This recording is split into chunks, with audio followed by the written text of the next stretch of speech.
因美军潜艇活动日益频繁，停泊在塔威的第一机动舰队不仅难以开展训练，连基本安全都受到威胁。就在米切尔率领第58特混舰队从马朱罗出发的6月6日，参谋长古村启藏向军令部及联合舰队提出申请，希望将舰队前进至吉马拉斯伯地。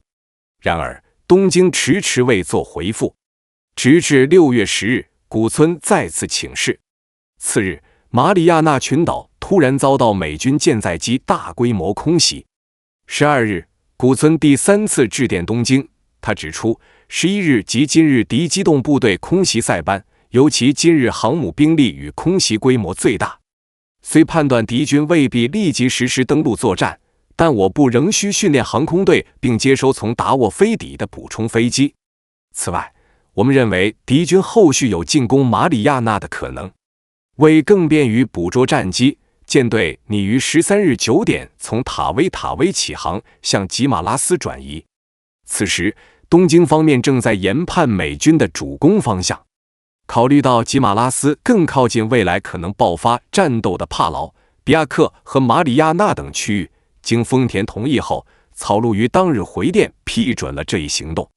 在此期间，小泽持续密切关注塞班岛的战况。期盼已久的舰队决战日益临近。6月12日，小泽在旗舰大凤号上召集了各战队司令官、参谋长及主要作战参谋，就即将到来的战役下达了如下训示：第一，全体官兵都必须竭尽全力，不惜一切代价奋战。第二，若此次作战失败，即便第一机动舰队的舰艇得以幸存，也将失去存在的价值。这类措辞在以往大战前的训令中从未出现，这清晰地表明了小泽破釜沉舟、志在必得的决心。在宣示决心的同时，小泽公布了具体的作战计划。首先，依据阿号作战的指导方针，本舰队将协同友军基地航空部队及先遣潜艇部队，计划于6月19日发动昼间航空战，意在歼灭敌军航母编队。随后全军压上，力求彻底消灭美军机动部队。但如果精锐的八番部队未能按时抵达，决战日期将相应调整。其次，舰队将先行前进至吉马拉斯进行战前准备与补给。6月13日9点，栗田健男率领第二舰队率先从塔威起航，大林默雄第3航空战队、成岛高次第2航空战队以及小泽亲自指挥的第1航空战队随后依次出发。出发时天气晴朗，但午后转为阴云。日军航母甲板终于可以在航行中用作飞行训练场地，让9位升空的飞行员进行热身。上午11点30分，第1航空战队派出3架99式俯冲轰炸机和2架天山鱼雷机执行反潜巡逻，虽未发现美军潜艇，却在回收飞机时发生了严重事故。一架鱼雷机因飞行员操作生疏，在降落时与前方一架已停放的俯冲轰炸机相撞，随即引发大火。事故导致涉事飞机2架零战，2架99式轰炸机被烧毁，另有1架天山严重受损，1架俯冲轰炸机受轻伤。面对如此情景，小泽与参谋长古村深感沮丧，依靠这样生疏的部队，如何能指望赢得胜利？下午2点27分，航渡途中的小泽接到丰田从大电号发来的联合舰队电令，座第146号，准备执行阿号作战。约1小时后，第147号指令到达。第一机动部队主力在吉马拉斯完成补给后，即刻出发，驶向马里亚纳群岛与敌军展开决战。2. 立即终止浑号作战，宇垣舰队转向北上至菲律宾以东海域与主力会师。3. 从横须贺镇守府航空队调拨120架战机，立即进驻硫磺岛，随时准备南下增援。根据丰田的指示，小泽于晚8点15分向各部下达命令。14日进入吉马拉斯基地实施补给，15日启程出击，16日抵达北纬12度、东经131度的预定地点，17日黄昏前完成燃料补充，预计于19日与美军进行决战。14日12点30分，丰田和小泽同时收到南云从塞班岛发来的紧急电报：塞班岛方向，敌军新旧战列舰9艘，大型巡洋舰5艘，驱逐舰30艘以上，分为4个群组，在各处实施炮击。另有5艘驱逐舰正在塞班岛水道扫雷。帕干岛方向，敌战列舰、巡洋舰、驱逐舰及扫雷舰等约40艘舰艇持续对基地展开炮击。下午4点30分，小泽舰队安然抵达吉马拉斯伯地。自5点开始的燃料补给作业持续进行，直至翌日清晨7点，共补充燃油约18000吨。然而，意外再度发生。下午2点21分，驱逐舰白鹭号在机动时不慎与油轮青阳丸号发生碰撞。尽管油轮船首仅轻微受损，不影响航行，但体型较小的白鹭号舰尾被整个削去，舰上深水炸弹随之引发剧烈讯爆。在一阵震耳欲聋的巨响后，该舰于3点47分彻底沉没，104名官兵随之葬身大海。接连发生的意外似乎预示着小泽此次出征的前景充满变数与坎坷。连续2日，美军战列舰对塞班岛及提尼安岛的猛烈炮击，表明登陆行动已近在眼前。前线形势10万火急。6月15日7点，第3航空战队率先驶离吉马拉斯伯地。8点，第2航空战队与第1航空战队相继出港。就在舰队离港期间的7点17分，丰田从本土发来联合舰队电令座第154号，正式执行阿号作战。敌军今晨已以主力在塞班、提尼安方面实施登陆，命贵部首先歼灭马里亚纳方向来袭之敌机动部队，进而消灭敌登陆部队。小泽迅速将命令传达至各部队，同时在旗舰大凤号的桅杆上升起了一面 C 字战旗。这面旗帜具有深刻的历史象征。1905年对马海战中，东乡平八郎曾在三笠号上首次升起。偷袭珍珠港时，南云忠一亦在赤城号上悬挂。此刻在决战前升起此旗，算是第3次了。日军舰队以纵队形态在菲律宾群岛间穿行，航线曲折，频繁绕道避滩，极少直线航行。从甲板望去，两岸峭壁仿佛触手可及，航速20节的军舰掀起的巨浪不断拍击海岸，声势惊人。下午5点30分，小泽舰队顺利通过圣贝纳迪诺海峡，进入浩瀚的太平洋。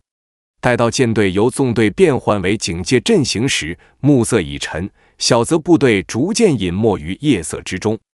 16日下午3点30分，在萨马岛以东海域，小泽主力舰队与此前南下驰援比亚克岛的语言舰队顺利会师，两支精锐海上力量合流，为即将到来的决战凝聚起更强战力。第一机动舰队的海上燃油补给作业，在夜色与晨光的交替中持续至翌日破晓，航母与战列舰编队自此无需再分心补给。17日5点45分，天刚蒙蒙亮，第601航空队的15架战机先后升空，展开半径650公里、测距77公里的大范围海空搜索。数小时的往复巡查过后，机群未捕捉到任何美军踪迹。执行3号航线侦察任务的鱼雷机突发机械故障，失控迫降海面，飞草长三岛飞辉等3名机组成员被驱逐舰秋月号救起。此时舰队面临两难抉择，若继续派遣舰载机搜索，必将大幅削弱机动部队的核心打击力量。8点40分，参谋长古村当机立断，致电第一航空舰队司令角田，同时将电文抄送至联合舰队司令部，恳请基地航空部队强化侦察力度，一旦锁定美军航母的精确坐标，立即通报前线，为舰队争取先发制敌的战机。海上补给全部收官后，小泽迅速对舰队展开全面整编。以3支航空战队为核心，他将舰队正式编为甲、乙、丙3个作战集群，各集群互为犄角，协同呼应。一场关乎太平洋战场走向的海上对决已箭在弦上。甲队编有航母大凤号及祥鹤号、瑞鹤号，共有舰载机205架，其中零战89架，99式俯冲轰炸机7架，彗星俯冲轰炸机67架，天山鱼雷机42架。护航舰只包括重巡洋舰妙高号、与黑号，轻巡洋舰石沈号、驱逐舰朝云号、普风号、基风号、若月号、初雪号、秋月号、双月号。一队编有航母飞鹰号、隼鹰号、龙凤号，共有舰载机134架，其中零战80架，99式俯冲轰炸机28架，彗星俯冲轰炸机11架，天山鱼雷机15架。护航舰只包括战列舰长门号、重巡洋舰最上号、驱逐舰满潮号、野分号、山云号、世宇号、五月雨号、早朝号、滨风号、秋霜号。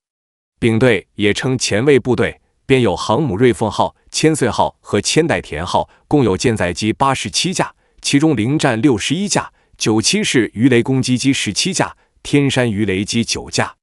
由战列舰大和号、武藏号、真名号、金刚号提供支援。为之护航的有重巡洋舰爱宕号、高雄号、摩耶号、鸟海号、熊野号、筑摩号、利根号，轻巡洋舰能代号、驱逐舰朝霜号、暗波号、冲波号、玉波号、滨波号、腾波号、岛风号。日军9艘航母，共有舰载机426架。加上护航重型舰只的42架水上飞机，小泽在即将到来的决战中可投入飞机468架，已超过开战之初南云偷袭珍珠港时6艘航母的载机量。除舰载机飞行员素质较低之外，小泽舰队还有一个最大的短板：护航驱逐舰太少，反潜能力严重不足。这将在随后的战斗中充分显现出来。日军虽斗志如虹，但小泽心中却满是凝重，如履薄冰。他比任何人都清楚，这场对决对急于夺回太平洋战场主动权的日军而言，或许是最后的翻盘机会。尽管第一机动舰队战力不俗，但美军快速航母舰队的实力早已成碾压之势。小泽的判断精准无误，此时美军15艘航母共搭载916架战机，其中包括490架地狱猫战斗机、3架海盗战斗机、174架地狱俯冲者轰炸机、55架无畏式轰炸机与194架复仇者鱼雷机，总数几乎是日军的2倍之多。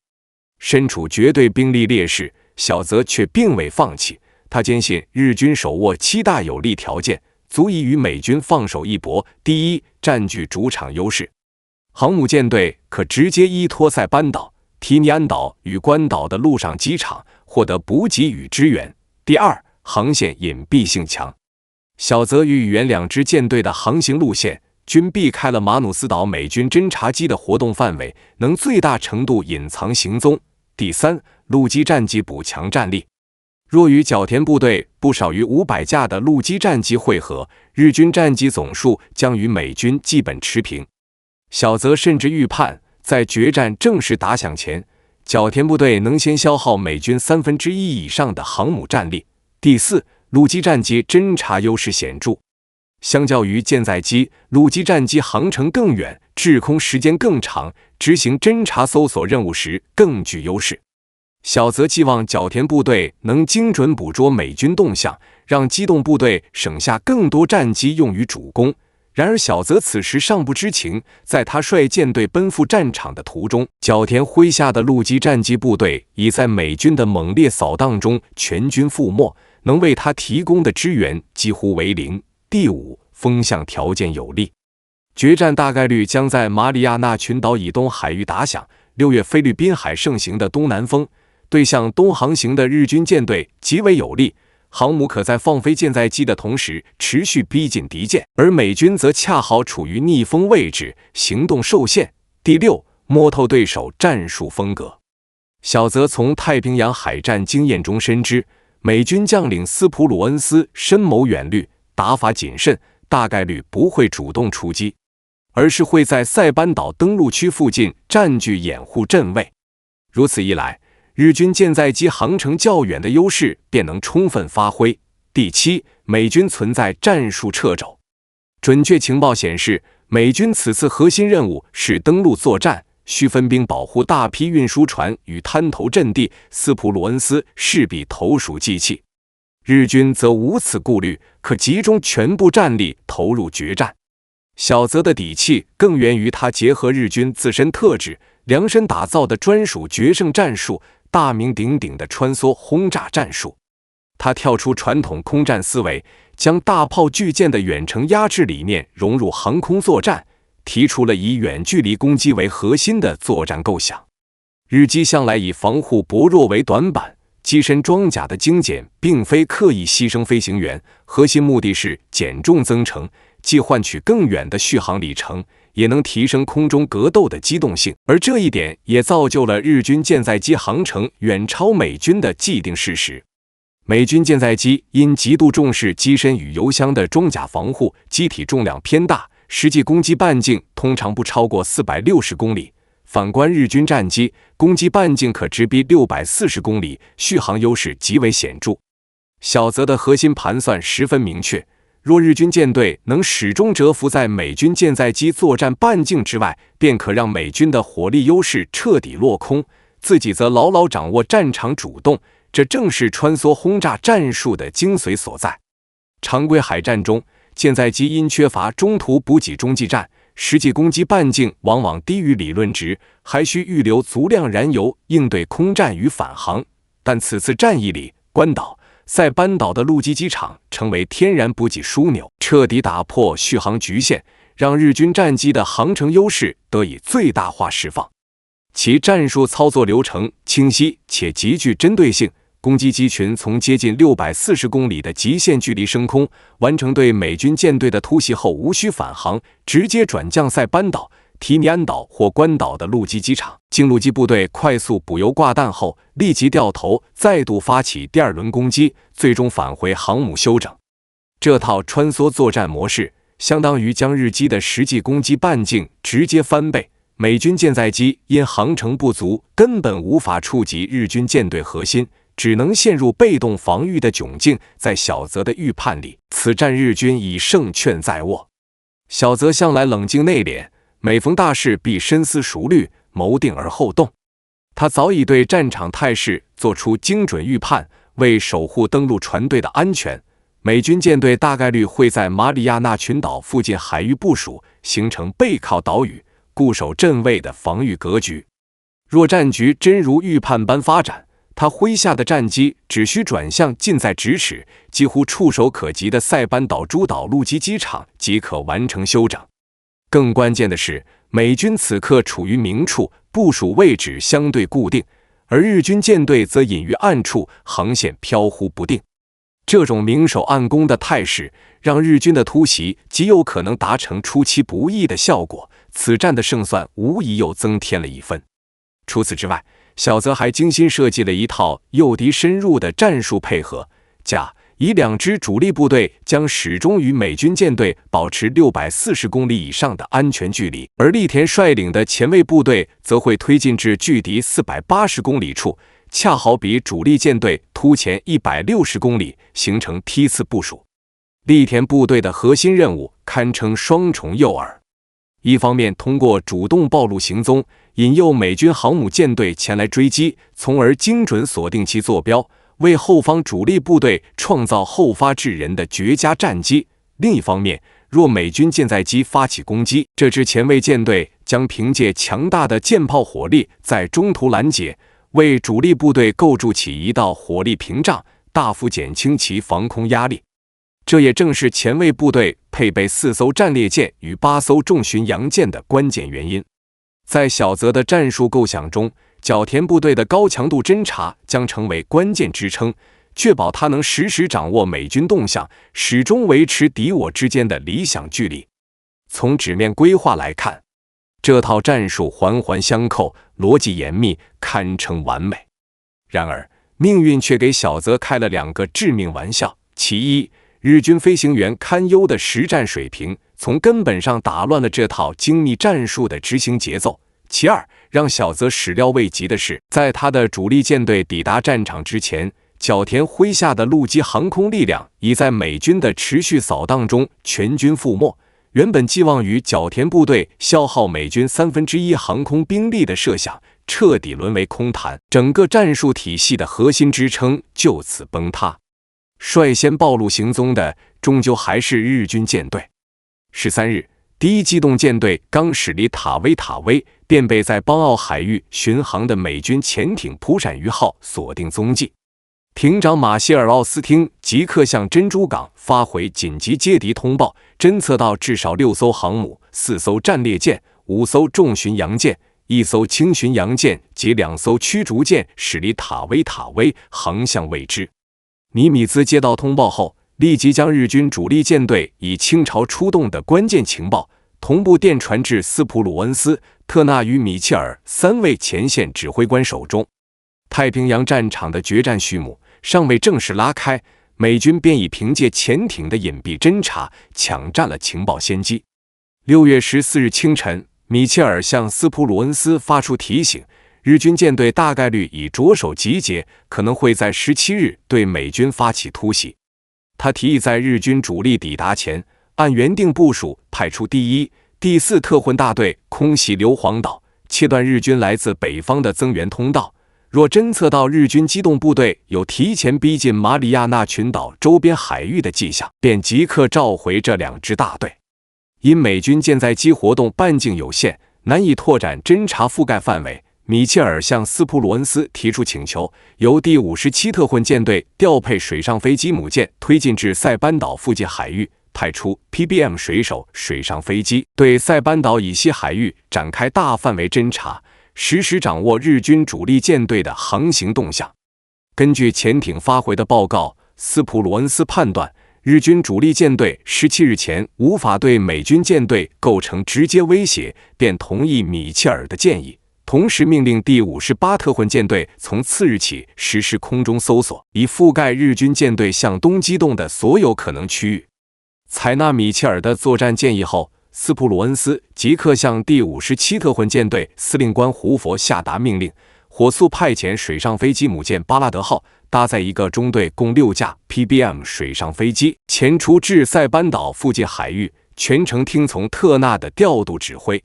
这款美军水上飞机具备夜间雷达搜索能力，最大航程可达1100至1300公里，恰好能弥补美军缺乏陆基战机支援、舰载机航程有限的短板，成为延伸侦察触角、锁定日军动向的关键力量。北上空袭硫磺岛的2支特混大队由克拉克统一指挥。此时大黄蜂号航母上，克拉克正对这项任务满心抵触，怒火中烧。他早已通过情报获悉日军主力舰队正快速逼近，当即直言不讳地提出放弃空袭任务，转而去主动迎击日军舰队。性情火爆的克拉克坚信，若斯普鲁恩斯与米切尔能赋予他作战自主权，他能率领舰队迂回至日军舰队侧后发起突袭，打对手一个措手不及，让这支日军主力有去无回。米切尔此前的部署恰恰踩中了战局的关键节点。就在丰田的电令下达后，横须贺镇守府海军航空队的120架战机迅速集结，这支临时划归角田部队指挥的生力军被命名为八幡部队，在松永真士的率领下连夜驰援硫磺岛。这支部队堪称当时日军海航的王牌精锐，成员均是横须贺海军航空队实验研究所的精英飞行员，由顶尖技术骨干临时编成，无论军令部还是联合舰队的高层，都对他们的出击寄予厚望。可命运的玩笑却来得猝不及防，日军的好运似乎在此刻彻底耗尽。八幡部队刚抵达硫磺岛机场，还没来得及休整备战，一场灭顶之灾突然降临。当天傍晚，用作弹药库的地下坑道入口处突然窜起一道冲天火柱，紧接着便是一连串震耳欲聋的巨响。原来航空技术工厂的一名工人不慎将一枚雷管掉落在地，这枚小小的雷管竟引发了毁灭性的连环爆炸。炸弹、鱼雷与机枪弹在坑道内外接连殉爆，整座硫磺岛都在剧烈震颤，烟尘弥漫天际。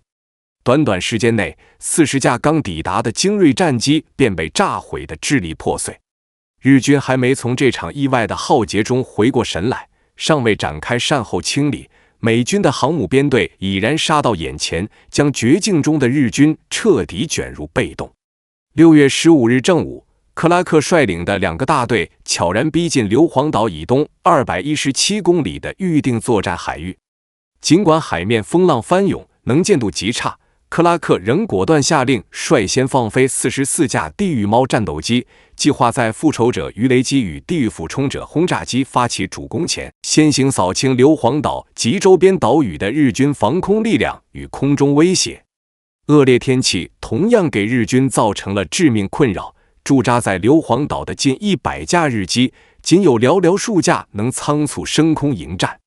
约克城号的15架地狱猫率先突破云层，抵达目标上空。中队长伯纳德·斯特林率领的4级小队一马当先，对着日军机场跑道投下炸弹，同时低空扫射停放在地面的日军战机。保罗·亨德森带领的3级小队在空战中表现神勇，宣称共击落日机10架。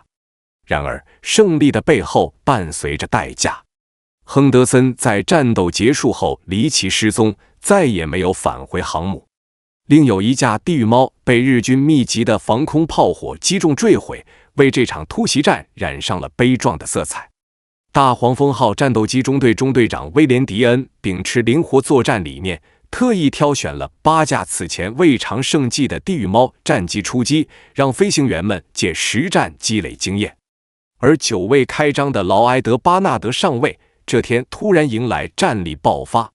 在短短25分钟的空战中，接连击落5架零战，创下惊人战绩。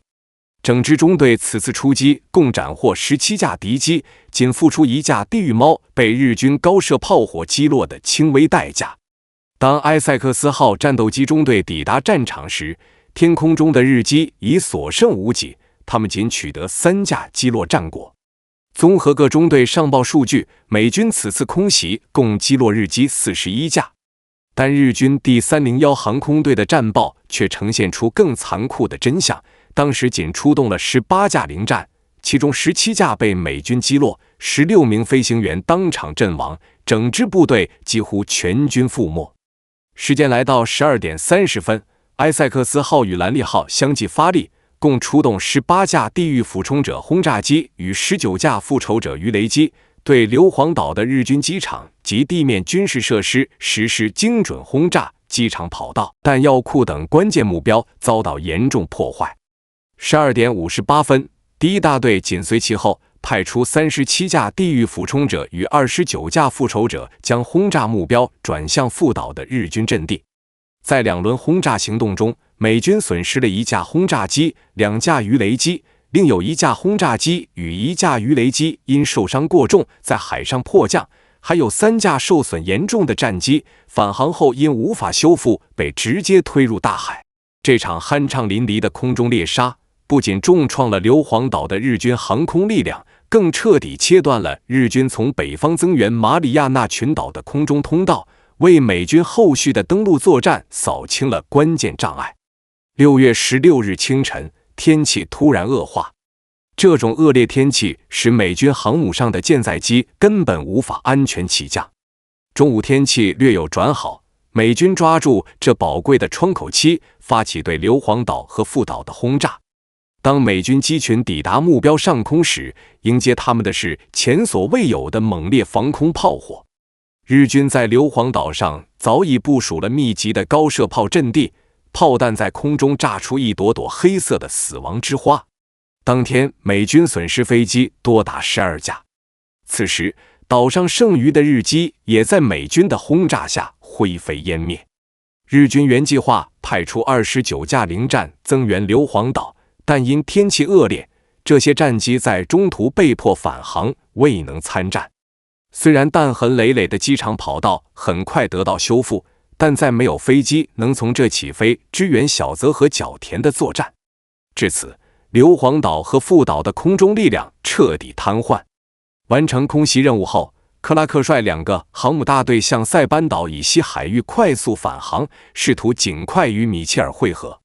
在这场人类战争史上规模空前的航母对战中，海军航空兵虽为绝对核心战力，但美军潜艇部队的表现同样极具亮点。6月15日清晨5点30分至下午2点25分，部署于圣贝纳迪诺海峡出口的美军潜艇飞鱼号连续观测到空中有多架日军水上飞机依次掠过。3点22分，该艇又发现2架疑似航母舰载机朝东南方向飞去。艇长罗伯特·里瑟尔敏锐意识到事态非同小可，这些迹象都在暗示一支大型舰队即将现身。3点35分，远处海平线上果然浮现出一列列水面舰艇的高大桅杆。尽管飞鱼号已占据理想攻击阵位，但里瑟尔判断及时上报敌情比即刻发起攻击更为关键，随即在2万米距离外对日军舰队展开隐蔽尾随。通过持续侦察，里瑟尔确认这支日军编队至少包含3艘航母、3艘战列舰、若干艘巡洋舰及驱逐舰，其中1艘战列舰隶属于长门级。由于日军舰队保持高速航行，水下潜航的飞鱼号于5点20分失去目标踪迹。晚6点，飞鱼号向珍珠港指挥部发出敌情通报，侦测到日军舰队正穿越圣贝纳迪诺海峡，航向80度，航速20节。里瑟尔发现的正是日军第1机动舰队主力。值得注意的是，这份敌情电报刚发出便被日军通信部门截获。尽管日军未能破解电文具体内容，但可明确这是一份发现敌军的通报。小泽由此推断，己方机动部队的大规模行动大概率已被美军察觉。里瑟尔的敌情电报发出后不久，晚7点45分，美军潜艇海马号在苏里高海峡以东370公里海域再度侦测到一支日军舰队。艇长斯莱德卡特当即下令潜艇以最大潜航速度接近，计划实施鱼雷突袭。然而，当潜艇与敌军编队距离缩短至17000米时，电池驱动的推进系统突发故障，轮机舱内火花迸射。无奈之下，卡特只得将航速降至14.5节，眼睁睁看着日军舰队毫无顾忌的全速驶离，错失攻击良机。晚10点，满心遗憾的卡特向洛克伍德发出敌情报告。黄昏时段，于北纬10度11分、东经129度35分海域发现日军舰队，航向45度，航速不低于16.5节。因本艇轮机故障，无法继续追踪。雷达探测显示，26000至36000米范围内存在6艘日军战列舰。事实上，卡特发现的正是急于赶赴指定海域与小泽会合的宇垣舰队。不过，这支编队的实际编程仅有大和号与武藏号2艘战列舰，并非电报中提及的6艘。连续收到飞鱼号与海马号的敌情通报后，洛克伍德在第一时间将相关信息上报尼米兹，同时下令在附近海域巡逻的刺旗号、尖嘴鱼号紧急调整航向，赶赴日军主力舰队可能途经的航线前方，抢占攻击阵位。一方面伺机对敌军舰艇实施打击，另一方面持续追踪并上报最新的敌舰位置信息。此时，初登战场的刺旗号正全速奔赴菲律宾东部海域的指定巡逻区域，准备接替在此长期巡航的游艇飞鱼号。航行途中，艇长赫尔曼科斯勒接到了珍珠港传来的紧急指令，飞鱼号已侦测到日军主力舰队正向马里亚纳方向推进，即刻取消原定巡逻任务，火速前往圣贝纳迪诺海峡以东560公里处抢占阵位。这道命令来得恰到好处。刺旗号抵达指定海域还未满3小时，便于16日凌晨0点30分发现了2艘日军油轮及2艘护航驱逐舰。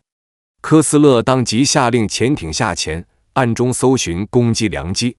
在日舰附近隐蔽周旋4小时后，刺旗号终于锁定攻击窗口。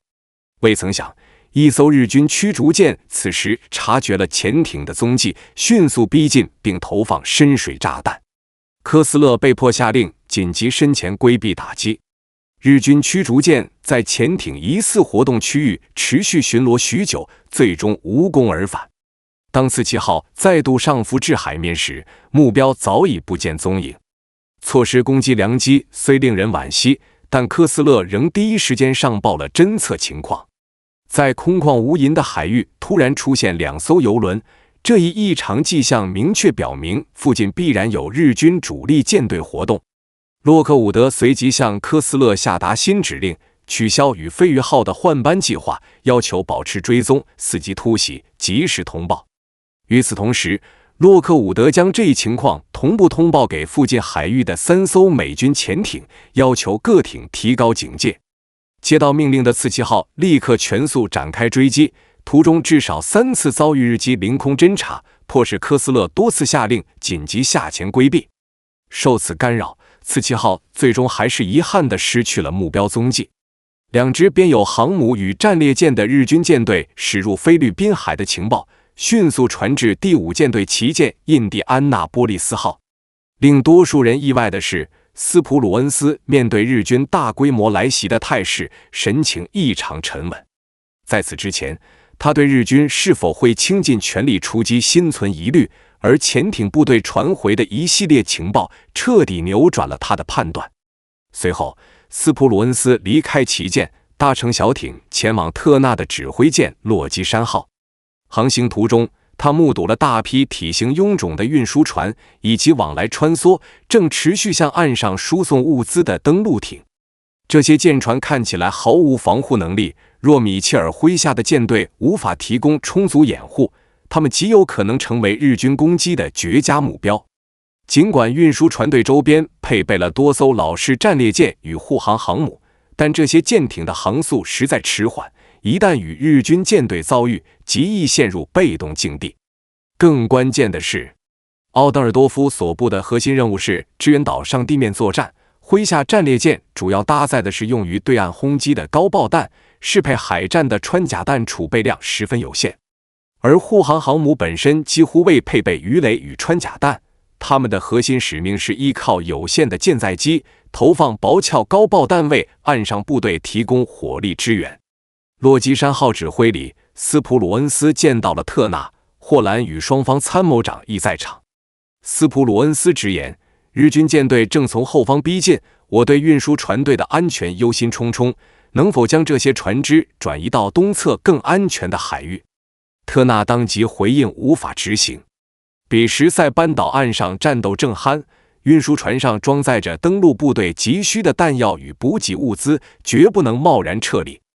斯普鲁恩斯随即说道，从16日起，你们不能再指望快速航母舰队的任何支援，他们必须集中全部战力迎击远道而来的日军主力。即刻将暂时无需使用的物资全部向东转移，我会率领舰队与米切尔的第58特混舰队会合，竭力将日军舰队牵制在远离滩头的区域。3人随即共同研判岸上战局态势，敲定了舰队掩护滩头阵地的最优方案。此前，美军曾乐观规划于6月18日发起关岛登陆战，但面对日军航母舰队快速逼近的紧急战况，斯普鲁恩斯果断下令无限期推迟该行动。康诺利麾下的南部战斗群需暂时撤回埃尼威托克环礁，等候后续作战指令。唯有在霍兰所部完全攻克塞班岛后，盖格少将的部队方可启动关岛登陆攻势。霍兰提议，鉴于塞班岛战斗已陷入白热化，能否将部署于海上待命的预备队第27步兵师紧急投入登陆作战？斯普鲁恩斯当即批准了这一请求。几人最终敲定部署方案。17日白天，运输船继续向岛上输送各类作战物资，日暮后即刻撤至塞班岛东侧安全海域。战场急需的舰艇则于18日返回礁盘区域。为集中优势兵力迎击日军航母舰队，斯普鲁恩斯下令特纳从2支火力支援大队中抽调5艘重巡洋舰、3艘轻巡洋舰及21艘驱逐舰，划归米切尔麾下，以此强化第58特混舰队的作战实力。待米切尔率领舰队西进巡敌之后，奥登尔多夫麾下2个火力支援大队的老式战列舰及其他辅助舰艇，将在塞班岛以西45公里处构建一道防御警戒线，防范日军趁机迂回包抄，突袭登陆滩头，杜绝萨沃岛海战的惨败重演。与此同时，奥登尔多夫还需根据岛上地面部队的作战需求，提供精准的炮火支援。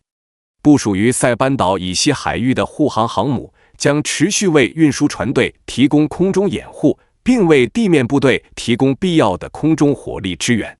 各项部署敲定后，斯普鲁恩斯宣布，他将率领旗舰印第安纳波利斯号加入第58特混舰队，亲自参与迎击日军舰队的战队。他向特纳与霍兰明确通报，潜艇部队已确认日军2支舰队正持续逼近，预计可能在当晚完成会合，也存在分头突进、分路来袭的可能性，需做好双重应对准备。日军航母时隔20个月再度大举出动的消息，在珍珠港掀起不小波澜。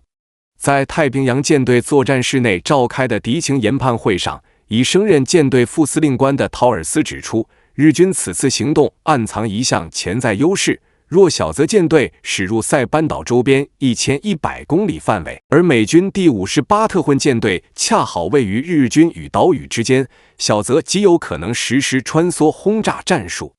破解这一局面的最佳策略是让兵力占据绝对优势的米切尔主动向西推进，在日军舰队逼近塞班岛之前寻机展开遭遇战。他建议尼米兹直接下令给斯普鲁恩斯执行这一主动出击的方案。不过尼米兹并未采纳这一建议，他认为身处后方，仅凭电报指挥前线指挥官的作战决策并非恰当的指挥方式。出于战局谨慎考量，尼米兹仍授意参谋长麦克莫里斯向斯普鲁恩斯发去一封预警电报，明确指出日军舰队存在实施穿梭轰炸的战术可能性。16日上午，美军第2、第3大队分别派出69架次、149架次舰载机编队，对塞班岛展开多波次空中打击。当日下午，这2支航母大队转至塞班岛以西海域进行海上油料补充。选择该区域进行补给的核心考量，是为了缩短与日军舰队的距离，使舰载机的搜索范围能够向南、向西方向大幅延伸。不过，直至17日清晨6点，美军4个航母大队持续开展的搜索行动，仍未发现任何日军舰队踪迹。由于日军舰队持续逼近，17日10点30分，米切尔将登陆船队的护航任务移交至护航航母部队，自己率领2支航母大队向预定坐标北纬15度、东经142度35分航渡。完成对岸火力打击任务的第7大队也朝着该预定区域集结。米切尔随即下令各航母大队放飞舰载侦察机，对185度至315度扇区展开全域搜索，最终未发现任何日军踪迹。下午5点，美军从护航舰队中抽调的5艘重型巡洋舰、3艘轻型巡洋舰及21艘驱逐舰正式编入第58特混舰队序列。另一边，即便遭遇美军多波次打击，角田麾下的第1航空舰队依旧未放弃反击尝试，持续推进作战部署。17日下午1点45分，雅浦岛机场再度起飞一支日军攻击机群，第523航空队飞行队长杜布俊夫率领19架俯冲轰炸机，在31架零战的护航下奔赴战场。黄昏，杜布机群在塞班岛东北65公里海域锁定一支美军航母编队，随即果断实施薄幕突击。任务结束后，幸存的日军飞行员向角田汇报战果，重创敌军3至4艘特摄航母、1艘大型驱逐舰或运输舰船。但实际情况是，此次遭到攻击的是美军4艘护航航母以及第52特混舰队第11大队。日军飞行员的汇报并非夸大其词。下午5点52分，护航航母冈比亚湾号左舷外侧遭遇3颗近湿弹袭击，爆炸冲击波造成5名舰员负伤。仅1分钟后，一枚日军炸弹精准击中泛沙湾号后部升降机左前方区域，当场造成14名舰员阵亡，23人负伤。日军为此也付出了沉重代价，11架俯冲轰炸机与16架零战未能返航，另有1架轰炸机失联未归。在日机频繁活动的海域艰难续航1日后，次期号潜艇于6月17日黄昏再度上浮至海面。晚9点15分，潜艇搭载的雷达在2万米外捕捉到水面舰艇的回波信号，屏幕上密集的反射点表明，这是一支规模庞大的特混舰队。科斯勒根据回波特征推断，该舰队至少包含7艘大型舰艇，其中至少1艘为航母，它们正以19节航速沿至自行反潜航线向东高速突进。此时，次期号恰好位于敌舰队航向前方，具备发起突袭的有利态势。声纳员随即报告，探测到大量高速旋转的螺旋桨噪音，这意味着舰队中配备的驱逐舰数量不少于15艘。科斯勒陷入两难抉择，次期号此前尚未有过实战交火记录，若贸然发起攻击，一旦行动失利，不仅可能导致潜艇受损，更会延误甚至无法及时向上级传递敌舰出现的关键情报。反复权衡后，科斯勒决定放弃攻击良机，优先确保潜艇自身安全，以便尽快发出接敌警报。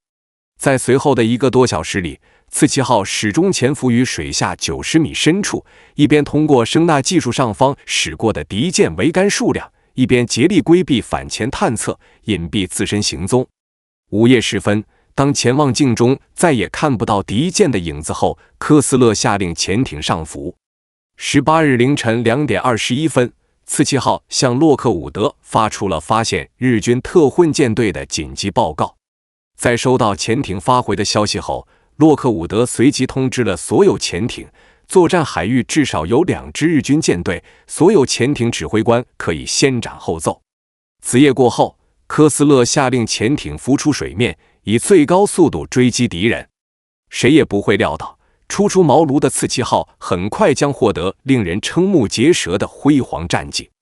17日夜间至18日拂晓，美军布拉德号分批次放飞4架 PBM 水上飞机，在255度至195度扇区展开半径1110公里的超远程侦察。18日4点35分，第58特混舰队也出动多架舰载侦察机，对205度至185度区域实施半径600公里的搜索任务。2场侦察行动最终均未捕捉到日军舰队踪迹。6点30分，米切尔收到次期号潜艇发来的接敌情报，伯克随即结合态势判断，日军舰队必然正持续向东高速航进。若敌军保持当前航向与19节航速，美军白天的搜索行动有望在下午2点30分左右于560公里外锁定其位置。倘若第58特混舰队即刻向西高速突进，当晚便可能与日军爆发夜战。米切尔随即向第7大队司令官李中将征询意见，你是否倾向于发起夜战？我们大概率能在下午通过航空侦察发现日军，并于夜间展开攻击。若不主动出击，我们今晚就应向东后撤，等待第1、第4大队赶来会合。众所周知，李正是凭借瓜岛夜战的辉煌战绩声名远扬。然而他的回应却超出了所有人的预期，也彻底浇灭了米切尔的夜战设想，绝对不可。切勿认为我们应当与日军进行夜战，即便在雷达技术上占据优势，但夜间作战中我们将面临严重的通信协同难题，且舰队普遍缺乏系统的夜间战术训练。当然，若遭遇的是遭受重创或企图逃窜的敌军舰队，无论何时我们都应全力追击，绝不姑息。上述沟通结束后没多久，米切尔与里便同步收到了斯普鲁恩斯的指令，第58特混舰队务必为塞班岛以及投入作战的部队提供掩护。我依然判断日军的主攻力量会从西方发起，当然他们也有可能迂回包抄，从西南方向发动攻势。敌军的牵制性袭击或许会来自东西两侧，日方亦可能增派增援部队。采取日间西进、夜间东撤的战术，可降低日军夜间超越我方的风险，从而更有效地保卫塞班岛。你们白天西进的推进程度，需以保障空中行动开展及节约燃油为前提，在敌情要求采取其他行动之前，必须停留在能够为塞班岛提供空中支援的范围之内。10点30分，完成对硫磺岛空袭任务后日夜兼程南下的第1、第4大队顺利与米切尔率领的主力舰队会合。加之此前已抵达的第7大队，原本分作3路的第58特混舰队，最终在塞班岛以西海域顺利完成集结，做好了迎战来犯日军舰队的充分准备。即便已历经多轮打击，逢敌必战的角田仍在收拢残余兵力，力图在小泽舰队抵达前完成瘫痪美军1/3以上航母的光荣任务。18日12点20分，10架攻击机在31架零战护航下，再度从雅浦岛起飞，直扑第52特混舰队第11大队。此时，美军快速航母舰队已完成集结，并向西航行，各护航航母随即放飞地狱猫战斗机展开拦截。随后爆发的空战中，珊瑚海号舰载机中队宣称击落日机10架，击伤6架。克雷西多号舰载机中队则声称击落2架，疑似击落3架，击伤1架。与此同时，零战攻击了位于塞班岛150度方向7公里处的一支美军船队。飞行员汇报称，击破美军1艘航母、3艘巡洋舰或驱逐舰、1艘战列舰及3艘运输船，还击落美军战斗机4架、俯冲轰炸机1架。日军此次进攻并非毫无斩获。1架轰炸机径直冲向冈比亚湾号，从左舷舰首擦过时以机枪猛烈扫射；另有1架轰炸机向珊瑚海号投下炸弹，虽未命中，该机却被击落于航母尾流之中。更关键的是，1架轰炸机投下的炸弹精准命中泛沙湾号，机库甲板发生剧烈爆炸，造成11人死亡。万幸的是，爆炸未波及附近存放的航空鱼雷，才未酿成更大规模的灾难。即便如此，连续遭袭受损的泛沙湾号仍奉命驶离舰队大队，直接返航埃尼维托克进行大修。下午4点09分，日军一枚250公斤炸弹精准击中油轮萨拉纳克号驾驶舱顶部左后方区域。与此同时，该舰载货甲板右侧又遭到1颗近湿弹波及。2次爆炸共造成7名舰员阵亡，22人负伤。另一枚日军炸弹则命中油轮尼萨尼克号载货甲板右前方，配合其余6颗近湿弹的冲击，导致1名舰员失踪，33人受伤。此外，3颗近湿弹对绍加图克号造成损伤，导致1人阵亡，4人负伤。为此次攻击行动，日军付出了22架战机未能返航的沉重代价。更严重的是，日军飞行员在战果汇报中存在明显夸大成分，这一情况严重误导了角田的战场判断，进而对小泽舰队后续作战部署产生了间接负面影响。6月18日全天，美日2支水火不容的舰队在马里亚纳群岛以西海域展开了对彼此的搜寻。恰似无法锁定对手方位的盲眼拳手，在茫茫大洋中相互试探。美军始终谨慎戒备着日军航程更远的舰载机部队，而日军则一心阻止第5舰队发挥压倒性火力优势。当天，米切尔派出的大量侦察机组中，没有任何一架成功发现小泽舰队的踪迹。战后解密的史实证实，美军当时的搜索范围比实际所需短了100公里，这一偏差恰好达成了小泽最期望的局面。尽管当日搜索毫无收获，但美军高层坚信日军舰队的出现只是时间问题。日落前夕，斯普鲁恩斯与米切尔已然意识到，美军大概率已错失先机，当下更关键的是做好迎战准备。米切尔随即下令，第58特混舰队在塞班岛以西1600平方公里的海域内迅速展开战斗阵型，舰队以第3航母大队为核心枢纽，第7大队麾下的7艘新型战列舰、4艘重型巡洋舰及14艘驱逐舰前出至第3大队以西24公里处，以印第安纳号战列舰为中心布成环形防御阵。第1、第2大队分别在第3大队以北、以南20公里处站位，第4大队则部署于第1大队以西20公里，形成侧翼掩护。此外，里还在战列舰队核心印第安纳号西侧16公里处部署了驱逐舰亚纳尔号与斯托克姆号，执行前沿警戒任务。这支由110艘作战舰艇组成的庞大舰队，最终在塞班岛以西海域展开为反 F 型战斗阵列。此刻，美军已然严阵以待，静静等候日军舰队的到来。米切尔将第7大队部署于前锋位置，这一安排与小泽令栗田舰队担任前卫的思路如出一辙。其核心考量在于让防护坚固的战列舰为防护相对薄弱的航母抵御首轮攻势，同时借助战列舰的强大火力消耗敌方空中战力。第4大队被部署在第7大队侧后方，目的是使其为战列舰队提供关键的防空掩护。高手过招，果然非同凡响，每一步部署都中规中矩，尽显双方将领的战术素养与全局考量。画面回到日军这边，18日清晨，小泽第1机动舰队以20节航速、60度航向向东北方向挺进。5点开始，位于最前方的第3航空战队陆续放飞了14架97式鱼雷机，重巡洋舰与黑号和妙高号也放飞了2架水上侦察机，对美军可能出现的水域实施搜索，结果毫无发现。1架鱼雷机在降落时严重损伤，1架鱼雷机未能返航，1架水上侦察机失踪。11点，小泽下令分批次放飞12架彗星侦察机，向东实施侦察任务。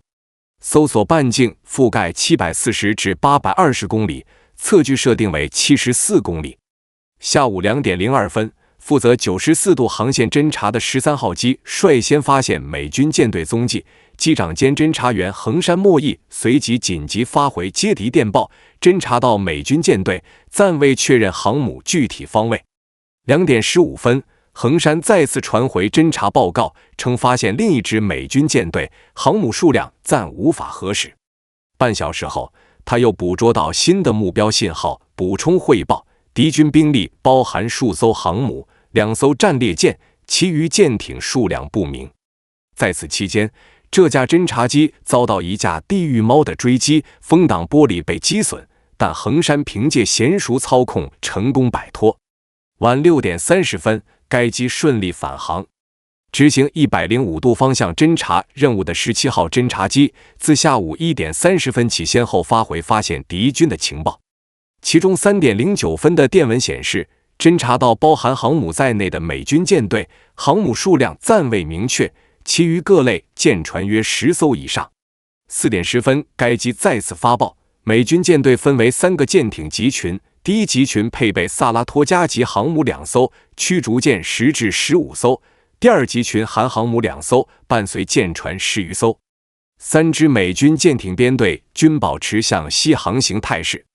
至5点15分，日军指挥部确认与17号机失去联络，判定该机已遭美机击落。另一架执行84度方向侦察任务的日军侦察机于3点10分发回情报，发现包含航母的美军舰队，具体舰船数量暂无法确认。该侦察机此后同样与日军失去通信联系。整合多架侦察机传回的情报后，小泽已对敌情形成初步研判。18日下午3点10分，他在旗舰大凤号上向机动部队各部发布指令：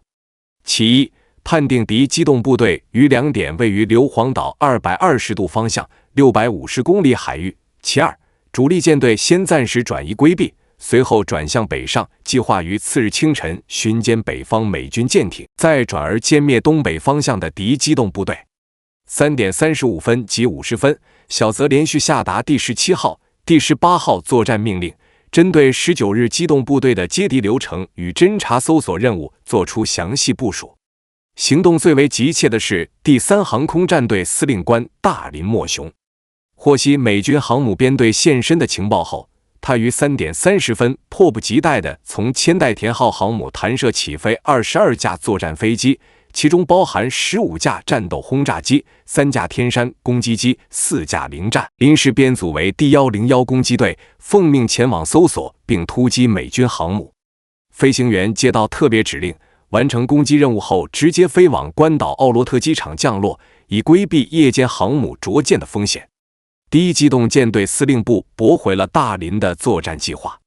小泽认为，若此时出动战机，将无法参与预定于次日清晨发起的总攻，更何况以少量战机突袭美军庞大的机动舰队，不仅难以达成有效战果，反而可能打草惊蛇，让美军提前进入高度戒备状态。小泽深知自己手中仅有一次决胜机会，必须精准把握出击时机，力求一击制敌。遵照小泽的命令，大林派出的战机于4点15分陆续返航，降落在航母上。此次贸然起飞，不仅消耗了大量燃油，返程降落时还有一架战斗轰炸机不慎坠入海中，致使攻击力量无故受损。次日上午的战事无疑将决定整场战役的走向。考虑到己方舰队当前处于美军攻击半径之外，且始终保持高速航行，一向行事谨慎的小泽于晚8点打破无线电静默，致电角田部队，命令他在次日拂晓出动陆基战机，与舰队协同发起联合进攻。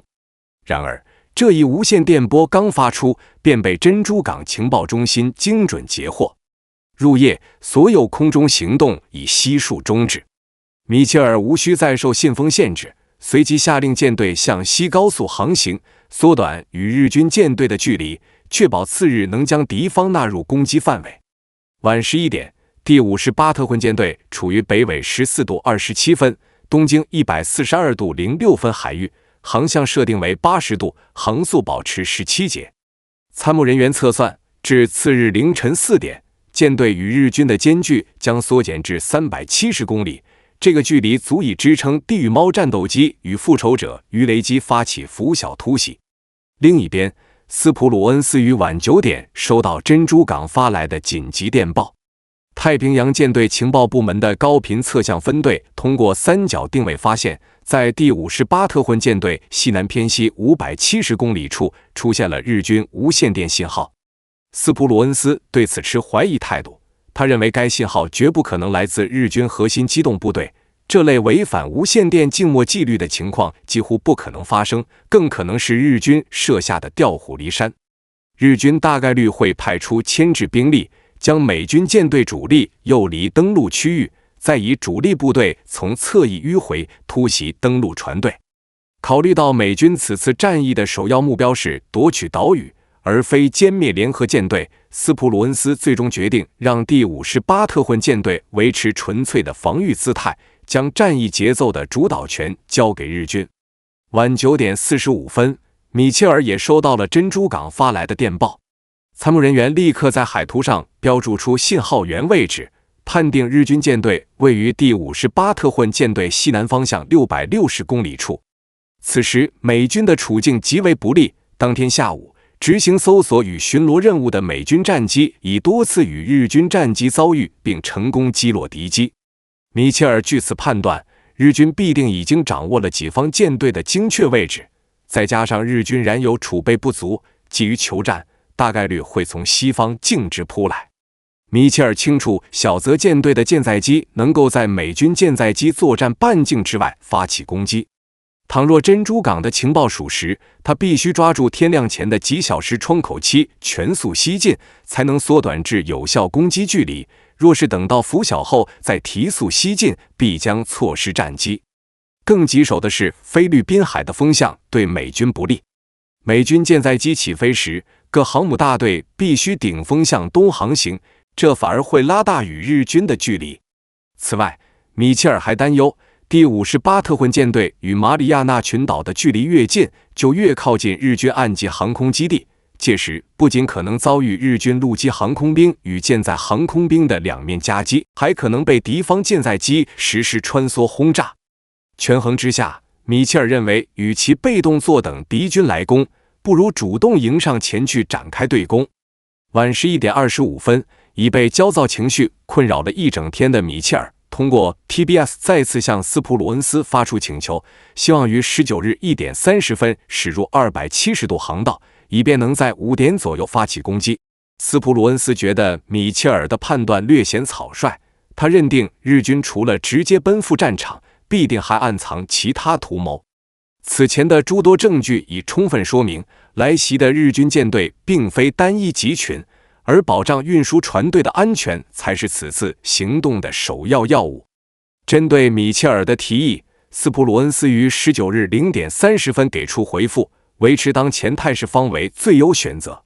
日军仍有可能实施迂回包抄战术，对此务必保持高度警惕，不可掉以轻心。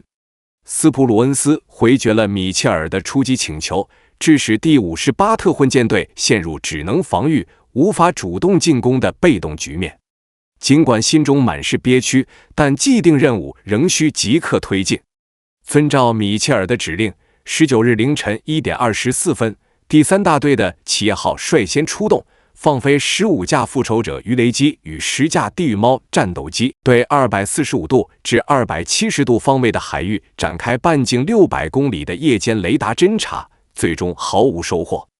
这25架战机均于清晨6点15分前安全返航母舰。凌晨4点30分，美军舰队航行至北纬14度30分、东经143度40分海域。米切尔再度下令对185度至345度区域实施半径325公里的侦察。约克城号率先起飞4架地狱俯冲者与4架地狱猫，采用一轰一战的编组模式执行任务。5点55分，一架地狱猫在距特混舰队370公里、283度方位击落一架日军零式水上侦察机。6点50分，又在同一方位距舰队570公里处再度击落一架同型侦察机。第4组战斗机分别于7点35分和8点10分，先后击落一架日军零战与一架97式鱼雷机。同一时间，黄蜂号派出2架地狱猫与2架地狱俯冲者执行侦察，未发现任何目标。列克星敦号组建了由5架地狱猫和9架复仇者构成的搜索编队。4点31分，埃塞克斯号起飞3架战斗机与3架轰炸机协同侦察。最后，2架零式水上侦察机、1架天山舰载攻击机、2架97式鱼雷机、1架彗星侦察机被美机击落，另有1架日军战机仓促逃逸。连续发生的空战表明，日军同样在进行侦察行动。既然已出现零星交火，双方距离应当不远。5点20分，第58特混舰队抵达北纬14度37分、东经143度40分海域。米切尔随即下令调整航向至250度，航速降至15节。另一边，巴拉德号派出5架 PBM 水手式水上飞机执行搜索。此次搜索划定2大区间，225度至265度范围搜索半径600公里，265度至275度范围搜索半径530公里。此次水上飞机搜索不仅未取得有效战果，还发生了意外。1架返航的水手飞机在靠近加拉潘锚地时，被4架地狱猫发现。美军飞行员误将其判为日机，2架地狱猫当即上前扫射，导致水上飞机1名机组人员阵亡。这架严重受损的飞机迫降水面后濒临沉没，所幸最终获得救援，幸存者被转移至救生艇。7点30分，邦克山号雷达侦测到关岛上空出现一批身份不明的空中目标。贝鲁森林号战斗机中队的克林奥夫兰即刻率领一个4机分队，从关岛西北150公里的巡逻空域受命赶往岛屿上空探查详情。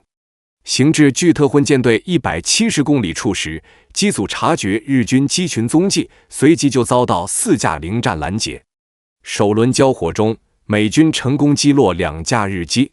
不久后，他们又陷入10余架零战的围攻，奥夫兰当即摆脱敌机攀升，抢占高度优势。鉴于日军战机数量远超预判，奥夫兰随即向大队请求支援。很快，更多地狱猫战斗机驰援而至。然而，当美军援兵抵达作战空域时，这批日机已离奇消失。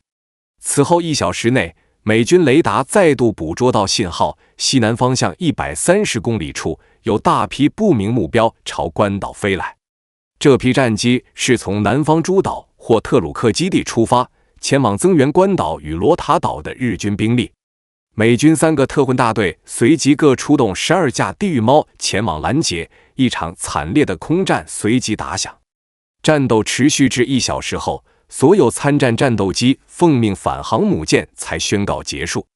据美军战报宣称，此役共击落日军战斗机33架，轰炸机5架，剩余未被击落的日机最终降落在关岛的奥罗特机场。这批日机并没有攻击美军舰队，他们的核心任务是牵制美军注意力，瓦解对方的防御部署，为小泽麾下的舰载机群发起突袭创造条件。但美军航母数量充足，承担防御任务的地狱猫战斗机更是规模庞大，仅抽调36架战机根本无法撼动美军严密的防卫体系。